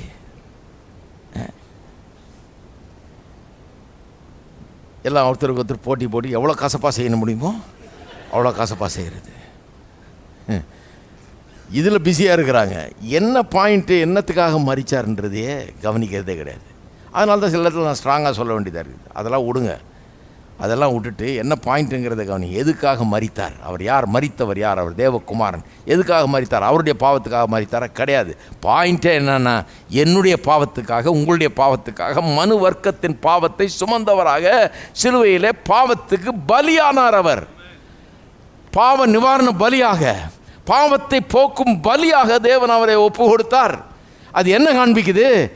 நான்லாம் ஓகேயா இருந்திருந்தேன்னா, நீங்கள்லாம் ஓகேயா இருந்திருந்தீங்க, நீங்கள் நினைக்கிறது போல் நம்மலாம் யோகியர்களாக இருந்திருந்தோம்னா, நாம் சொல்கிறது போல் அவர் செத்திருக்க வேண்டியதே கிடையாது. அவர் செத்தார்ன்றது எதை காண்பிக்கிறது? நான் பாவத்திலே செத்தவன், நான் செத்த நிலையில் இருக்கிறேன், பாவத்தில் செத்து கிடக்கிற என்னை உயிர்ப்பிக்கிறதுக்காக அவர் செத்து, என்னுடைய பாவத்தை சுமந்து செத்து அங்கே உயிரோடு எழுப்பப்பட வேண்டியதாகிவிட்டது. அதனால தான் அவர் செத்தார். எபேசியர் 2ஆம் அதிகாரத்தில் சொல்லியிருக்கு பாருங்க, எப்படி நாம் பாவத்தில் செத்துருக்கிறோன்னு. எபேசியர் 2:1, அக்கிரமங்களாலும் பாவங்களாலும் மரித்தவர்களாக இருந்த உங்களை உயிர்ப்பித்தார். அக்கிரமங்களாலும் பாவங்களாலும் மரித்தவர்களாக இருந்த உங்களை உயிர்ப்பித்தார். எபேசிய சபையினருக்கு சொல்கிறாரு, நீங்களாம் மரித்தவர்களாக இருந்தீங்க, உங்களை உயிர்ப்பித்தார். எப்படி? அவைகளில் நீங்கள் முற்காலத்தில் இவ்வுலக வழக்கத்திற்கு ஏற்றபடியாகவும் கீழ்ப்படியாமையின் பிள்ளைகளிடத்தில் இப்பொழுது கிரியை செய்கிற ஆகாயத்து அதிகார பிரபுவாகிய ஆவிக்கேற்றபடியாகவும் நடந்து கொண்டீர்கள். அவர்களுக்குள்ளே நாம் எல்லாரும் முற்காலத்திலே நமது மாம்ச இச்சையின்படியே நடந்து நமது மாம்சமும் மனசும் விரும்பினங்களை செய்து சுவாபத்தினாலே மற்றவர்களைப் போல கோபாக்கனின் பிள்ளைகளாய் இருந்தோம். தேவனும் இரக்கத்தில் ஐஸ்வர்யம் உள்ளவராய் நம்மில் அன்பு கூர்ந்த தம்முடைய மிகுந்த அன்பினாலே அக்கிரமங்களில் மரித்தவர்களாயிருந்த நம்மை, மறுபடியும் சொல்லியிருக்கு பாருங்க, கிறிஸ்துவுடனே கூட உயிர்ப்பித்தார், கிருபையினாலே ரட்சிக்கப்பட்டீர்கள். அப்போ நாம் மரித்து கிடந்தோம். மரித்து கிடக்கிறதுனா பாருங்கள், மரித்து கிடக்கிற ஆளுக்கு என்ன அவசியம்? உயிர்த்தெழுதல் அவசியம். பாவம்ங்கிறது சும்மா நோய்வாய்ப்பட்ட ஆள் கிடையாது. பாவங்கிறது ஒரு நோய் மாதிரி கிடையாது. ஆள் அவுட்டு, செத்து கிடக்கிறான். அவனுக்கு சும்மா லேசாக ஏதாவது பண்ணால் பத்தாது. அவனுக்கு கொஞ்சம் லேசாக ரிசசிட்டேட் பண்ணால் வந்துடுவான், அப்படிலாம் கிடையாது. அப்படிப்பட்ட நிலையில் இல்லை. அவன் கொஞ்சம் மூர்ச்சையாக இருக்கிறான், கொஞ்சம் யாராவது ஃபஸ்ட் எய்டு பண்ணால் வந்துடுவான் அப்படின்ற நிலையில் இல்லை. ஆள் அவுட்டு, செத்தாச்சு. பாவத்தில் செத்து கிடக்கிறான் அப்படின்னா என்ன அர்த்தம்? ஆவிக்குரிய ஜீவனே இல்லை, ஆவிக்குரிய வாழ்வே இல்லை, ஒன்றும் கிடையாது அவனுக்குள்ள. ஆவிக்குரியபடி ஒன்றுமே கிடையாது, உயிரே கிடையாது, ஆவிக்குரிய உயிரே கிடையாது. அவனுக்குள்ளே அதை உண்டாக்கணும், அதை உண்டாக்கியிருக்காராம். அப்போ ஒன்று, இயேசுடைய சிலுவை எதை காட்டுறது? நான் பாவத்தில் செத்து இருக்கிறேன், அதனால தான் அவர் அங்கே செத்து அதன் மூலமாக என்னை இந்த செத்த நிலையிலிருந்து உயிர்ப்பிக்க வேண்டியதாய் இருந்தது. ரெண்டாவது, பாவத்தில் செத்து கிடக்கிறது மட்டும் இல்லை, நான் பலனற்றவனாயும் இருந்தேன். ரோமர் 5ஆம் அதிகாரம் சொல்லுது பாருங்கள், 5:6. நாம் எல்லாம் பலனற்றவர்களாக இருந்தோம் என்று சொல்லியிருக்குது பாருங்கள். அன்றியும் நாம் பலனற்றவர்களாக இருக்கும்போதே குறித்த காலத்திலே கிறிஸ்து அக்கிரமக்காரருக்காக மரித்தார். நான் பாவத்தில் செத்தவர்கள் மட்டும் இல்லை, பலனற்றவர்கள், வித்தவுட் ஸ்ட்ரென்த் அப்படின்னு ஆங்கிலத்தில் வருது. வித்தவுட் ஸ்ட்ரென்த்னா என்ன ஸ்ட்ரென்த்து? எந்த ஸ்ட்ரென்த் இல்லைன்றாரு? நம்மை மீட்டுக்கொள்ள ஸ்ட்ரென்த் இல்லை, நம்மை விடுவிக்க நமக்கு ஸ்ட்ரென்த் இல்லை, பாவத்திலிருந்து பிசாசின் பிடியிலிருந்து வெளியே வர்றதுக்கு நமக்கு ஸ்ட்ரென்த் இல்லை, நம்மை காப்பாற்றிக்கொள்ள நமக்கு ஸ்ட்ரென்த் இல்லை, பாவத்திலிருந்து ஜெயித்து மேலே வர்றதுக்கு நமக்கு ஸ்ட்ரென்த் இல்லை. அதைத்தான் சொல்லியிருக்குது, பலனற்றவர்களாக இருக்கும் போதே கிறிஸ்து நமக்காக மரித்தார். அப்போ நாம் செத்து கிடந்தோம், பாவத்தில் பலனற்றவர்களாக இருந்தோம், நம்ம காப்பாற்றி கொள்ள முடியாமல் நாம் பலனற்றவர்களாக இருந்தோம். ஏன்னா அந்த காலத்தில் பாருங்கள், எல்லா ஃபிலாசபர்ஸ் எல்லாம் வந்து பெரிய பெரிய ஆளுங்கள்லாம் வந்து போயிச்சிட்டாங்க. இப்படி இரு, அப்படி இரு, அதை செய், இதை செய், இப்படி ஒழுங்காக யோக்கியமாக வாழு, அப்படி பண்ணு, இப்படி பண்ணுன்னு இயேசுவின் காலத்துக்கு முன்னாடியே வந்து எல்லாம் போயிச்சு தீர்ந்தாச்சு. எவ்வளோ சொன்னியும் இவன் கெட்டவனாக தான் இருந்துகிட்டே இருக்கிறான். உள்ளே மாற மாட்டேங்குது, உள்ளே இருக்கிற அந்த புத்தி மாற மாட்டேங்கிறது, எண்ணங்கள் மாற மாட்டேங்கிறது, சுவாபம் மாற மாட்டேங்கிறது. நல்ல நல்ல போதனைகள்லாம் எவ்வளோ பெரிய ஃபிலாசபர்ஸ் எல்லாம் வந்து உயர்ந்த கொள்கைகளெல்லாம் போதிச்சாங்க பாருங்கள், பெரிய பெரிய காரியங்கள்லாம் போதிச்சாங்க. போதிச்சு பிரயோஜனம் கிடையாது, யாருக்குள்ள பெரிய மாற்றம் கிடையாது. ஏன்னா போதனை வந்து வெளியே கொடுத்து பிரயோஜனம் கிடையாது, உள்ள பெரிய மாற்றத்தை உண்டு பண்ண பிறகு தான் போதனை கொடுக்க முடியும். அப்போ யாராலையும் செய்ய முடியல, because man is completely helpless, பலனற்றவனாக இருக்கிறான். மூன்றாவது காரியம், செத்து பலனற்றவர்களாக இருக்கிறது மட்டும் இல்லை, நாம் எல்லாரும் டோட்டல் கண்டெம்டு ஸ்டேஜில் இருந்தோம். கண்டெம்டு ஸ்டேஜ்னால் பாருங்கள், மறுபடியும் பிறக்க வேண்டும் அப்படிப்பட்ட ஒரு நிலையில் இருந்தோம். அதாவது இப்போல்லாம் கார் இன்சூரன்ஸ் கொண்டு போனீங்கன்னா இந்த வெள்ளங்கள்லாம் வந்த பிறகு இப்போ கேட்குறாங்க, இந்த வெள்ளங்கள்லாம் வந்து ஃபுல்லாக மூழ்கி ஒன்றும் இல்லாமல் போயிடுச்சுன்னா புது காரே கொடுக்குற மாதிரி அந்த மாதிரி இன்சூரன்ஸ் பண்ணிக்கலாம். இப்போது புது காரே கொடுத்துருவாங்க, கொஞ்சம் ஜாஸ்தி கட்டினீங்கன்னா இன்சூரன்ஸு புது காரே கொடுத்துட்றாங்க. அப்படி ஒரு இன்சூரன்ஸ். ஏன்னா இது மூழ்கி வெள்ளத்தில் மூழ்கி அடிபட்டு எல்லாம் ஆன பிறகு அவ்வளோதான். அதுக்கப்புறம் அதை ரிப்பேர் பண்ணி நீங்கள் ஓட்டுறது ரொம்ப கஷ்டம். அது ஒன்றும் சரியா என்ன தான் பண்ணாலும் சரியா இருக்காது. நம்முடைய ஆவிக்குரிய நிலைமை அப்படி இருந்தது. நம்ம நினைக்கிற மாதிரி இல்லை.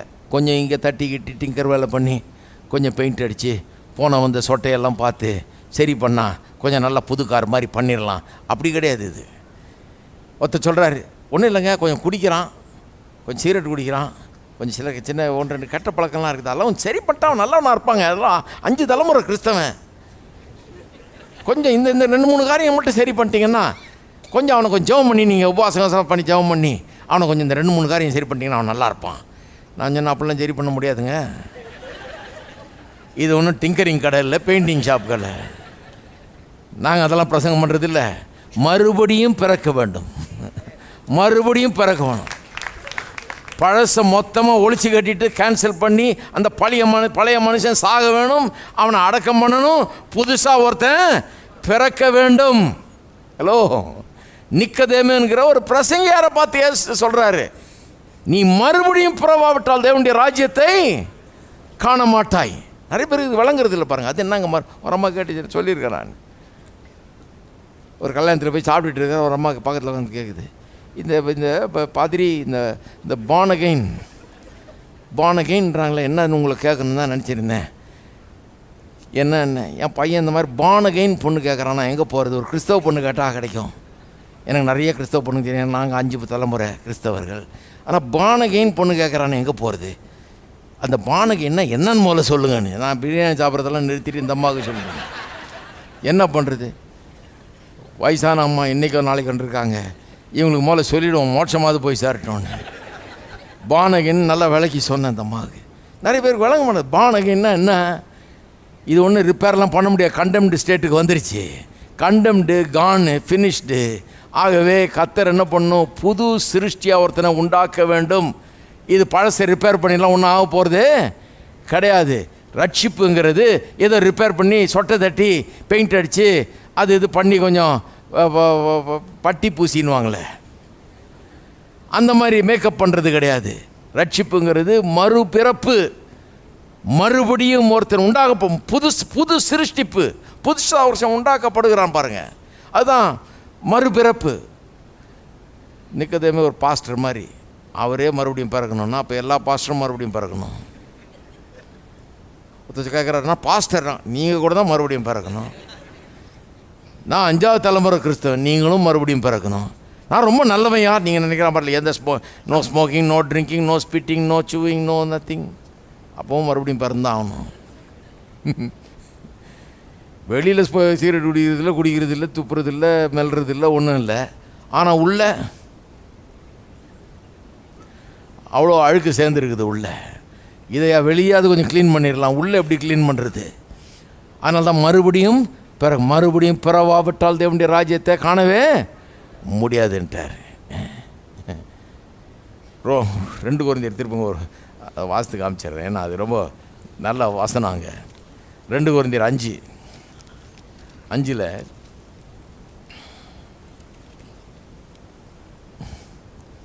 ரெடியாக வச்சுங்க சொல்கிறது.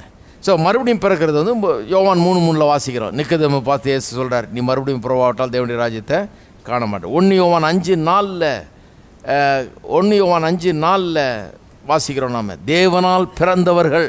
இந்த மறுபடியும் பிறக்கிறதுன்னு நிறைய இடத்துல வருது பாருங்கள். 1 பேதுரு 1:22-23 வாசிக்கிறோம். நீங்கள் அழிவுள்ள வித்தினால் அல்ல, அழியாத வித்தாகிய தேவனுடைய வசனத்தினால் ஜனிப்பிக்கப்பட்டீர்கள். அப்போ இந்த மறுபடியும் பிறக்கிறதுன்ற கான்செப்ட் வந்து வேத வசனத்தில் பல இடங்களில் வருது. மறுபடியும் பிறந்தாக வேண்டும். அப்படிப்பட்ட ஒரு டோட்டல் கண்டெம்னபிள் ஸ்டேட்டில் இருக்கிறோம். அப்போ இதெல்லாம் ஏன் சொல்கிறேன்? ஏன்னு சொன்னால், முதல்ல நம்ம புரிஞ்சுக்கொள்ளணும். இன்னொருத்தர் அன்பு கூறுறதுன்ற லேசாக வர்றதில்லை. நாம் யாருன்னு புரிஞ்சுக்கணும். நாம் பாவத்தில் செத்தவர்கள், பலனற்றவர்கள், மறுபடியும் பிறக்க வேணுங்கிற அந்த மாதிரி டோட்டல் கண்டெம் ஸ்டேட்டில் இருக்கிறவங்க. 4வது சுவிசேஷம் நமக்கு என்ன சொல்லுது? இயேசுவின் சிலுவை நமக்கு என்ன சொல்லுது? தேவனுடைய அன்பு, தேவனுடைய கிருபை தான் நம்மை அந்த நிலையிலிருந்து மீட்டு நம்மை ரட்சிக்கிறது என்பதை அது காட்டுகிறது. கிருபை தான். கிருபையினாலே விசுவாசத்தை கொண்டு ரட்சிக்கப்பட்டீர்கள். தேவனுடைய அன்பு எபேசியர் 2 வாஸ்தவம் இல்லையா? செத்து கடந்தோமா, ஆனால் தேவன் தம்முடைய மிகுந்த இரக்கம், அவருடைய அன்பு, அதனால வந்து நம்மளை ரட்சித்தாருன்னு இருக்குது. அப்போ அவருடைய அன்பும் அவருடைய இரக்கமும் அவருடைய கிருபையும் தான் நம்ம அந்த நிலையிலிருந்து நம்மை ரட்சிக்கிறது இல்லையா? ரட்சித்து நம்மை மாற்றுகிறது. அடுத்தது 5வது, இப்போ நம்ம புது சிருஷ்டிப்பாக மாறி இருக்கிறோம், மறுபடியும் பிறந்திருக்கிறோம். ஆகவே எல்லாத்தையும் புதிய கண்ணோட்டத்தோடு பார்க்குறவர்களாக மாறிட்டோம். எப்படியோ எங்கேருந்து வந்திருக்கோம் பாருங்கள். செத்தவர்களாக இருந்தோம், பாவத்தில் பலனற்றவர்களாக இருந்தோம். 3வது டோட்டல் கண்டெம் ஸ்டேட்டில் இருந்தோம், மறுபடியும் பிறக்க வேண்டியதாயிற்று. 4வது தேவனுடைய கிருபையும் இறக்கம் தான் நம்ம அந்த நிலையிலிருந்து மீட்க முடியுன்ற அப்படிப்பட்ட ஒரு நிலையில், பரிதாப நிலையில் இருந்தோம், அதுதான் நம்மளை மீட்டது. 5வது நாம் இப்போ புதுதாய் சிருஷ்டிக்கப்பட்டிருக்கிறதுனால, புது சிருஷ்டிப்பாக இருக்கிறதுனால நம்முடைய திங்கிங்கே வேறு மாதிரி இருக்குது. அதுக்கு தான் 2 கொரிந்தியருக்கு திருப்புங்க. என்ன 2 கொரிந்தியர் 5ஆம் அதிகாரம், 2 கொரிந்தியர் 5:15 வாசிக்கிறேன் பாருங்கள். 17 எல்லாருக்கும் தெரியும். ஒருவன் கிறிஸ்துவுக்குள் இருந்தால் புது சிருஷ்டியாக இருக்கிறான், பழையவள் ஒழிந்து போயின, எல்லாம் புதுதாயின. 15 வாசிக்கிறேன் பாருங்கள். பிழைத்திருக்கிறவர்கள் இனி தங்களுக்கென்று பிழைத்திராமல் தங்களுக்காக மரித்து எழுந்தவருக்கென்று பிழைத்திருக்கும்படி அவர் எல்லாருக்காகவும் மரித்தார் என்றும் நிதானிக்கிறோம். ஆகையால் இது முதற்கொண்டு நாங்கள் ஒருவனையும் மாம்சத்தின்படி அறியோம். நாங்கள் கிறிஸ்துவையும் மாம்சத்தின்படி அறிந்திருந்தாலும் இனி ஒருபோதும் அவரை மாம்சத்தின்படி அறியோம். ஒருவரையும் மாம்சத்தின்படி அறியோம். நல்லா கவனிங்க. அப்போஸ்தலன் பவுல் எழுதுகிறார். அவர் பெரிய பரிசேயனாக இருந்தவர், யூத மார்க்கத்தை சேர்ந்தவர். எல்லாரையும் பார்த்தாருன்னா எப்படி பார்ப்பாராம்? முன்ன அவன் யார்? அவன் நம்ம ஊருக்காரனா, யூதனா, ஆபிரகாமின் சந்ததியை சேர்ந்தவனா? ஆமாம் யூதன் அப்படின்னு. எந்த கோத்திரத்தான்? இதில் கோத்திரம் வேறு. அவன் எந்த கோத்திரம்? நம்ம கோத்திரமா? சரி பாரு, இப்படி தான் மாம்சத்தின்படி பார்க்குறது. இந்த மாம்சத்தின்படி பார்க்குறது இன்றைக்கி ரொம்ப நிறைய கேட்டகரிஸ் ஆகிடுச்சு. அப்போ வெறும் யூதர் புறஜாதியர்ன்னு இருந்தாங்க. இந்த யூதருக்குள்ளே சில கேட்டகரி இருந்தது, இத்தனை கோத்திரம் இருந்தது, அப்படி இருந்தது. இன்றைக்கி கோத்திரம் சொல்லவா வேணும்? எண்ண முடியாத அளவுக்கு, புக்கு போடுற அளவுக்கு கோத்திரம் இருக்குது. அப்போ இன்றைக்கி மாம்சத்தின் பார்க்குறதுன்றது ரொம்ப காம்ப்ளிகேட்டட் மெத்தடு. ஒரு ஆளை பார்த்தோன்னே எப்படிலாம் பார்க்குறாங்க, என்ன மாதிரிலாம் பிரிக்கிறாங்க பாருங்கள். எந்த ஊர், எந்த ஜாதி, எந்த குலம், எந்த கோத்திரம். ஒரு ஆளை பார்க்கும்போதே எப்படி மாம்சத்தின்படி தான் பார்க்குறோம். ஏழையா, பணக்காரனா, நல்ல பெரிய பதவியில் இருக்கானா, பவர்ஃபுல் பொசிஷனில் இருக்கானா, இல்லை சாதாரண ஆளா, செல்வாக்கு மிக்கவனா, செல்வாக்கே இல்லாதவனா? ஹலோ, எல்லாம் பார்த்துடுறோம். ஒரு ஆளை மாம்சத்தின்படி பார்க்குறதுல கில்லாடிகளாக இருக்கிறோம். அதில் தான் தேறினவர்களாக இருக்கிறோம். யாரை பார்த்தாலும் என்ன பண்ணுறோம்? மாம்சத்தின்படி தான் ஒரு ஆளை பார்க்குறோம். அவன் எப்படிப்பட்டவன், எந்த ஊர், எந்த ஜாதி, எந்த இது, என்ன மொழி, என்ன பேக்ரவுண்டு, என்ன சம்பளம், என்ன அவனுக்கு இது, என்ன நிலை. ஒருத்தர் கேட்குறாரு, சொந்த வீட்டில் தான் இருக்கீங்களா? இவருக்கு என்ன வந்தது? கேட்குற கேள்வியே அதெல்லாம்.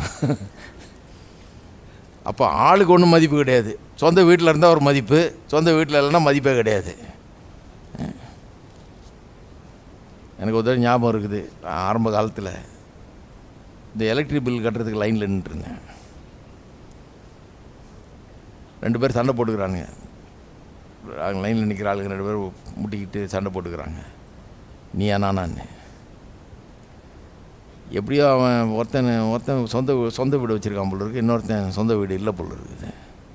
அது எப்படியோ வெளியே வந்துருச்சு.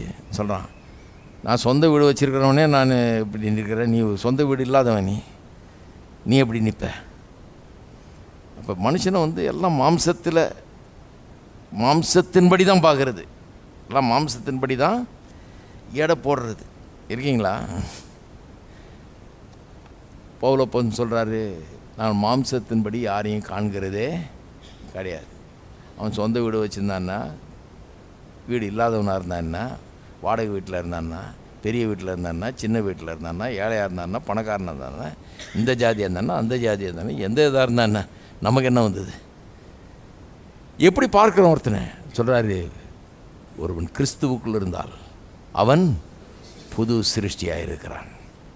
இதெல்லாம் ஏன் சொல்கிறேன்னா, ஒருத்தர் அன்பு கூறுறதுன்றது ஒன்று டக்குன்னு ஒன்று வந்துடாது.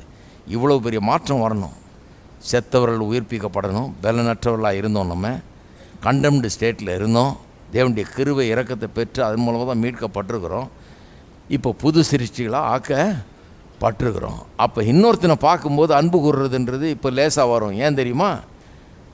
நானும் செத்தவன், அவனும் செத்தவன். நானும் பலவீனா, அவனும் பலவீன. நானும் கண்டம்டு, அவனும் கண்டம்டு. ஹலோ, இருக்கிறீங்களா போயிட்டீங்களா? 2 பேரும் ஈக்குவல். எல்லாம் ஒன்றும் ஈக்குவலாக தான் இருக்கிறோம். எபேசியர் 2 சொல்கிறார் பாருங்க, கிருபையினாலே விசுவாசத்தை கொண்டு ரட்சிக்கப்பட்டீர்கள்னு சொல்லிட்டு எபேசியர் 2:8 சொல்லிட்டு அடுத்த வசனம் கவனிங்க எப்படி சொல்கிறார் பாருங்க, 9. ஒருவரும் பெருமைப்படாதபடிக்கு இது கிரியினால் உண்டானதல்ல. அப்போ போஸ்டிங்கே இருக்க முடியாது, எந்த பெருமை பாராட்டத்தில் இருக்க முடியாது. கிறிஸ்தவனாக இருக்கிறவன், உண்மையான கிறிஸ்தவ அனுபவத்துக்குள்ளே வந்திருக்கிறவன் உணர்றான், நான் செத்து கிடந்தேன், பலனற்றவனாக இருந்தேன், கண்டம்டாக இருந்தேன், கடவுளுடைய அன்பும் கிருபையும் இறக்கும் இல்லாமல் நான் இந்த நிலைக்கு வந்திருக்கவே முடியாது. அதுதான் என்னை ரட்சித்திருக்கிறது. நான் பாவியாக கிடந்தேன், தகுதியற்றவனாக இருந்தேன், அருகதையற்றவனாக இருந்தேன். கர்த்தருடைய கிருபையும் இறக்கும் தான் என்னை ரட்சித்திருக்கிறது. அவர் இறக்கப்பட்டு என்னை ரட்சித்திருக்கிறாரு. நானும் அப்படி, இங்கே இருக்கிற அத்தனை பேரும் அப்படி. அப்போ இங்கே யார் பெருமை பாராட்ட முடியும்? நான் 5 தலைமுறையாக கிறிஸ்தவர். நாங்கள் எவ்வளோ யோக்கியமான குடும்பத்திலேருந்து வரோம் தெரியுமாக்கோ? ஹலோ, பெருமை பாராட்டுவதுக்கு ஒன்றுமே கிடையாது. பெருமை பாராட்டுறதுக்கு ஒன்றுமே கிடையாது. ஏன்னா தேவனுடைய பார்வையில் பாருங்கள், தேவனுக்கு முன்னால் நிற்கும்போது எல்லாம் ஈக்குவல் ஆயிடுறோம், எல்லாம் சமமாயிடுறோம். எல்லாரும் செத்தவர்கள் பாவத்தில், எல்லாரும் பலனற்றவர்கள், எல்லாம் டோட்டலி கண்டம்டு. எல்லாம் தேவனுடைய கிருபை அன்பு தான் எல்லாருக்குமே வாழ்வழித்து இருக்கிறது. எல்லோரும் புது சிருஷ்டிகளாக இருக்கிறோம். எல்லோரும் இப்போ எண்ணுகிற விதமே வேறு, திங்கிங்கே இப்போ வேறு விதமாக இருக்குது. ஏன்னா பழைய ஆள் கிடையாது, இப்போது திங்கிங்கே வேறு விதமாக இருக்குது. புது சிருஷ்டிகளாக இருக்கிறோம். இருக்கீங்களா? 2 கொரிந்தியரில் அதை சொல்லிட்டு தான் சொல்கிறாரு 17ஆம் வசனத்தில், ஒருவன் கிறிஸ்துவுக்குள் இருந்தால் அவன் புது சிருஷ்டியாய் இருக்கிறான். சரி, கடைசியாக அது மட்டும் இல்லை, முன்ன சாத்தியமில்லாத ஒன்று இப்போ சாத்தியமாக இருக்குது. பழைய ஏற்பாட்டு காலத்தில் சாத்தியமில்லாத ஒன்று இப்போ சாத்தியமாக இருக்குது. அது என்ன? பரிசுத்த ஆவியானவர் நமக்குள்ளே கூடிக்கொண்டிருக்கிறார். பழைய ஏற்பாட்டில் நியாயப்பிரமாணம் கொடுக்கப்பட்டது, ஆனால் உள்ள ஆவியானவர் இல்லை. நியாயப்பிரமாணம் கொடுக்கப்பட்டது, பாவம் வர கழுவப்படவில்லை, புது சிருஷ்டி ஆகவில்லை. பழைய பாவிக்கு புது பிரமாணம் கொடுத்த என்ன பிரயோஜனம்? பிரமாணத்தை நிறைவேற்ற முடியாத நிலையில் இருந்தோம், ஃபெயிலியராக இருந்தது. இப்போ என்ன இருக்குது? உள்ள மாற்றம் ஏற்பட்டிருக்குது. உள்ள புது சிருஷ்டி ஆகிட்டோம், உள்ள வித்தியாசமானவர்களாக மாறிட்டோம். மாறினது மட்டும் இல்லை, இப்போ பழைய ஏற்பாட்டு காலத்திலலாம் உள்ள மாற்றம் கிடையாது. பாருங்கள், வெறும் அடையாளம் தான். பலிகள் இருந்தது, இது இருந்தது. இப்போ இயேசுவே வந்துட்டார். இயேசுவின் ரத்தத்தால் நாம் கழுவப்பட்டிருக்கிறோம், மீட்பையே அடைந்திருக்கிறோம். பழைய ஏற்பாட்டில் ஆபிரகாம், ஈசாக், யாக்கோபுக்கெல்லாம் கிடைக்காத ஒரு பெரிய பாக்கியம் நமக்கு கிடைச்சிருக்குது. நம்முடைய உள்ளங்கள் பாவங்கள கழுவப்பட்டிருக்கிறது. இப்போ பரிசுத்த ஆவியானவர் நமக்குள்ளே குடியிருக்கிறார், வாசம் பண்ணுகிறார். அவர் வாசம் பண்ணுகிறதுனால கலாத்தியர் 5ஆம் அதிகாரத்தில் சொல்லியிருக்கிறது போல ஆவியின் கனிகளை நமக்குள்ளே அவர் உண்டு பண்ணி கொண்டிருக்கிறார். 22 வசனம் பாருங்கள், 5:22. ஆவியின் கனியோ அன்பு, சந்தோஷம், சமாதானம், நீடிய பொறுமை, தயவு, நற்குணம், விசுவாசம், சாந்தம், இச்சை அடக்கம். இப்படிப்பட்டவர்களுக்கு விரோதமான பிரமாணம் ஒன்றுமில்லை. கிறிஸ்துவனுடையவர்கள் தங்கள் மாம்சத்தையும் அதன் ஆசை இச்சைகளையும் சிலுவையில் அறைந்திருக்கிறார்கள். பார்த்தீங்களா? அதெல்லாம் அதோட க்ளோஸ். சிலுவையை பார்க்கும்போது எல்லாம் விளங்குது பாருங்கள். பழசு அதோட முடிஞ்சது, சிலுவையில் அரைஞ்சாச்சு, ஃபினிஷ்ட். பழைய வாழ்க்கை முடிஞ்சது, பழைய மனுஷன் முடிஞ்சாச்சு, அதில் முடிஞ்சாச்சு.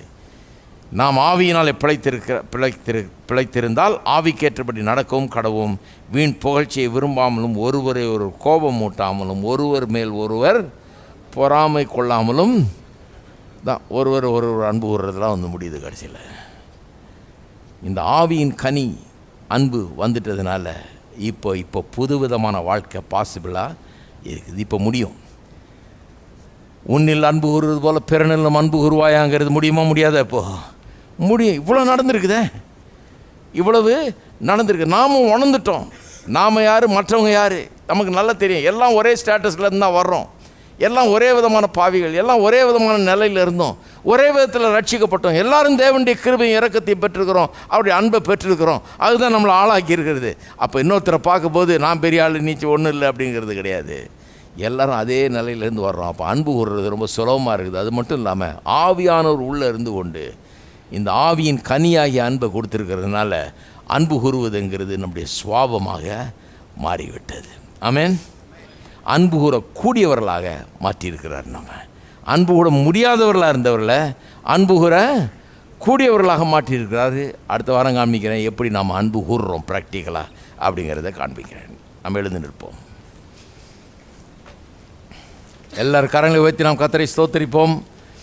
எங்கள் அன்பின் பிதாவே, கர்த்தராகிய இயேசுவின் நாமத்தில் மண்டியில் வருகிறோம், துதிக்கிறோம், ஸ்தோத்தரிக்கிறோம். இந்த வார்த்தைகளை இந்த இருதயங்களில் நீர் வைப்பீராக.